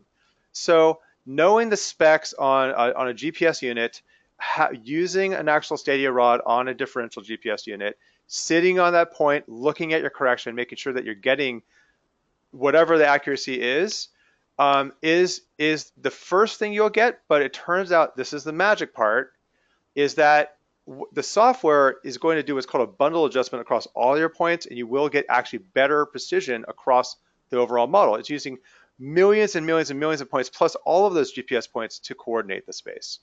I believe in our little test of the road that our model is actually correct. I think that the Google Earth 1994 imagery underneath is wrong in that particular case. So just to say, you can use a GPS for sure, and we're absolutely doing that. And for the road stuff, we're using also Bluetooth-enabled GPS units that are all now for less than $7,000 centimeter accurate if you sit on the point, and for about $3,000 you're getting less than a foot accuracy, and that's reliable. Like you can put it in your journal and like be peer reviewed and not feel bad about it. And there's the Trimble for the iPad. We're also very pleased with the EOS Aero unit out of Canada. We're doing a head-to-head trials, and we're getting kind of nicer results from that. But anyway, I'm looking at the time. I appreciate everyone still here, but I've got to bring us all the way back. And this is also a shout out for Ruth. So I'm going to show, I'm going to do a whole video segment on this afterwards. We'll cover it in the office hour as well. But I want to point out that this is what we talk about when we talk about our kind of Lightroom workflow. So Lightroom is a non-destructive tool for looking at your images and processing them in a variety of ways non-destructively. In other words, the processing that's done, especially for RAW files, is just metadata changes. It's not changing the file. So unlike Photoshop, where I go File, Save As, I have fundamentally changed the file forever. When you're using Lightroom's workflow, it's just metadata. This is our workflow process, which was one of the things we're going to talk about today. We're going to, as I said, I'm going to make a little video of it and cover it and give it to you guys. We can also go over it in the office hour. But this folder structure is based on basically the best practices of archival media management. I was surprised in a very positive way how many of you have some form of experience with digital asset management, archival practices, but again, none of us could make that 3, 2, 1 highest bar of achievement, but we need to kind of get there. So what we do is we have a folder called sources where we can just chuck everything into that, and then we have these inboxes for data. Codifi equals databases and media. And then we use Lightroom to let Lightroom do the job of moving that to an archival folder, and that's this media archive folder here. And what I don't have time to show right now, which is unfortunate because it's really cool, but I will do the video for, is how we then use this publishing process and method for moving these images out. So here's the thing, okay? You're in an excavation. This is the part where Adam may start to cry, but you're sitting there and you have literally hundreds or thousands of images being generated. And it's insane, right? It's an instantaneous insanity. And when you make them camera raw files, some of those files are between 30 and 50 megabytes each. and then you got to process them, and then the model doesn't perfectly work, so then you want to do something different, and maybe you want to try a different segment of those images. Oh my God. So you export those images out of Lightroom, and then you have to go back and try to remember which ones you did that. Never going to happen. Our publishing workflow allows you to dynamically choose images that will be published and republished based on the use of what you're doing. And that's what this coloring is here. So you'll see just quickly, when I come down here to these are the images that I have, quote, published. Some of them are camera raw, like these guys, and some of these were JPEGs. But notice this is a JPEG of these two skulls. And we'll note, and this is for Ruth, look at all this data. I have GPS location data.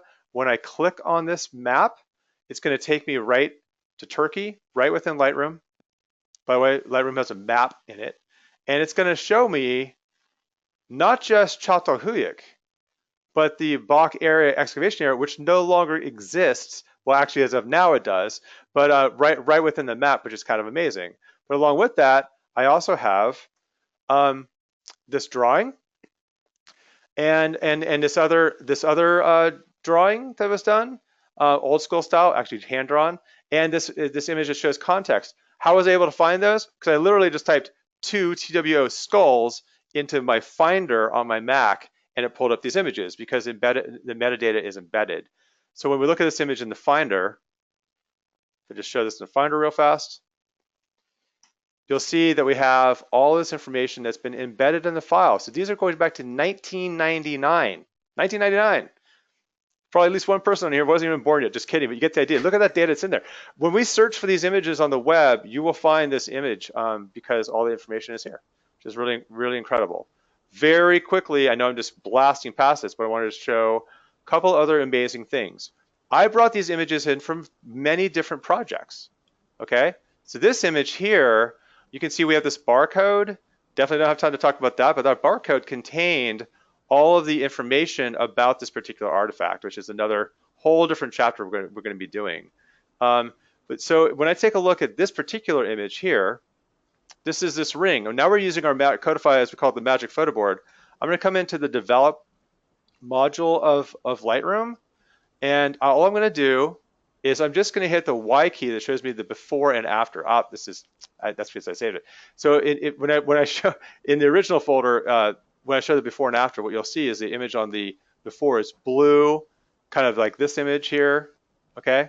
And then what we've done is come in here and done the correction, and we can get all the great corrections for the image. None of it is destructive. It's all saved. None of it is saved in the image itself. It's saved in the data about the image. Same goes for this can, where we basically have processed the image, but again, the original file is unretouched. We also are, I mentioned with copying and pasting, we're using geolocation data. Clearly, I didn't have a GPS. We were asked about how do we deal with GPS indoors. Just kind of shoving them all in here. A couple of things we do. For this particular case, I have this particular object where I took it using a differential GPS, the Ranger, as somebody mentioned, the Trimble, and then I copied and pasted, just coming up here to metadata, copy metadata, and I just copied the GPS geolocation data and pasted it on the other object, which was taken with my camera raw capable NEX. So this is a lot of things I'm packing in at the end. We're going to do another video to cover it because this is kind of the whole point. Other things that Lightroom will do for you that I kind of just, like I said, when I get a new computer, the very first application I load is Lightroom. I load Chrome so I can download Lightroom and then I load Lightroom. But basically, multiple copies. So back to the problem. Eli mentioned his RAID drive crashed and he lost a year of work and a whole lot of tears. When you import from Lightroom, it will actually, if you decide to do it, will make a second copy. That second copy could be on a drive that's also that's backed up to the cloud. We use a program here, as I might mention, called CrashPlan, and CrashPlan is actually backing up everything on my hard drive in real time. So there's lots of other little things we're going to want to talk about later, but that's probably all I can cover right now. I hate to be the party pooper, gentlemen, but we got to reel it in, and it seems like we're going to need another webinar about all these fascinating things next month. Yeah, I know. Michael, thank you. Adam, thank you so much. Absolutely. If Yeah, it was questions fun. you want to direct to Pleasure. the gentlemen afterwards, they'd be happy to answer them for you. Thank you for joining us today. Thanks, everybody. Okay, so for everyone who's still on the call, like I said, we're going to send you out a thing right after this thing. Adam and I will confab. Hopefully this is really useful for everyone. And if it wasn't useful, please let us know. You're not going to hurt our feelings. And we were trying to pack, I don't know, 30, 40 years of photography and archaeology and photogrammetry into 2 hours. And so please let your voice be heard. And I know that there are lots of questions hanging because I have more questions after seeing what Adam did. And I know he's got some for me. I saw his eyes light up. And we can only imagine that's true for you. So we recorded this session. We're going to be, just to repeat, we're giving you a folder full of things. Individuals of you will be getting emails for individual things that you've asked for.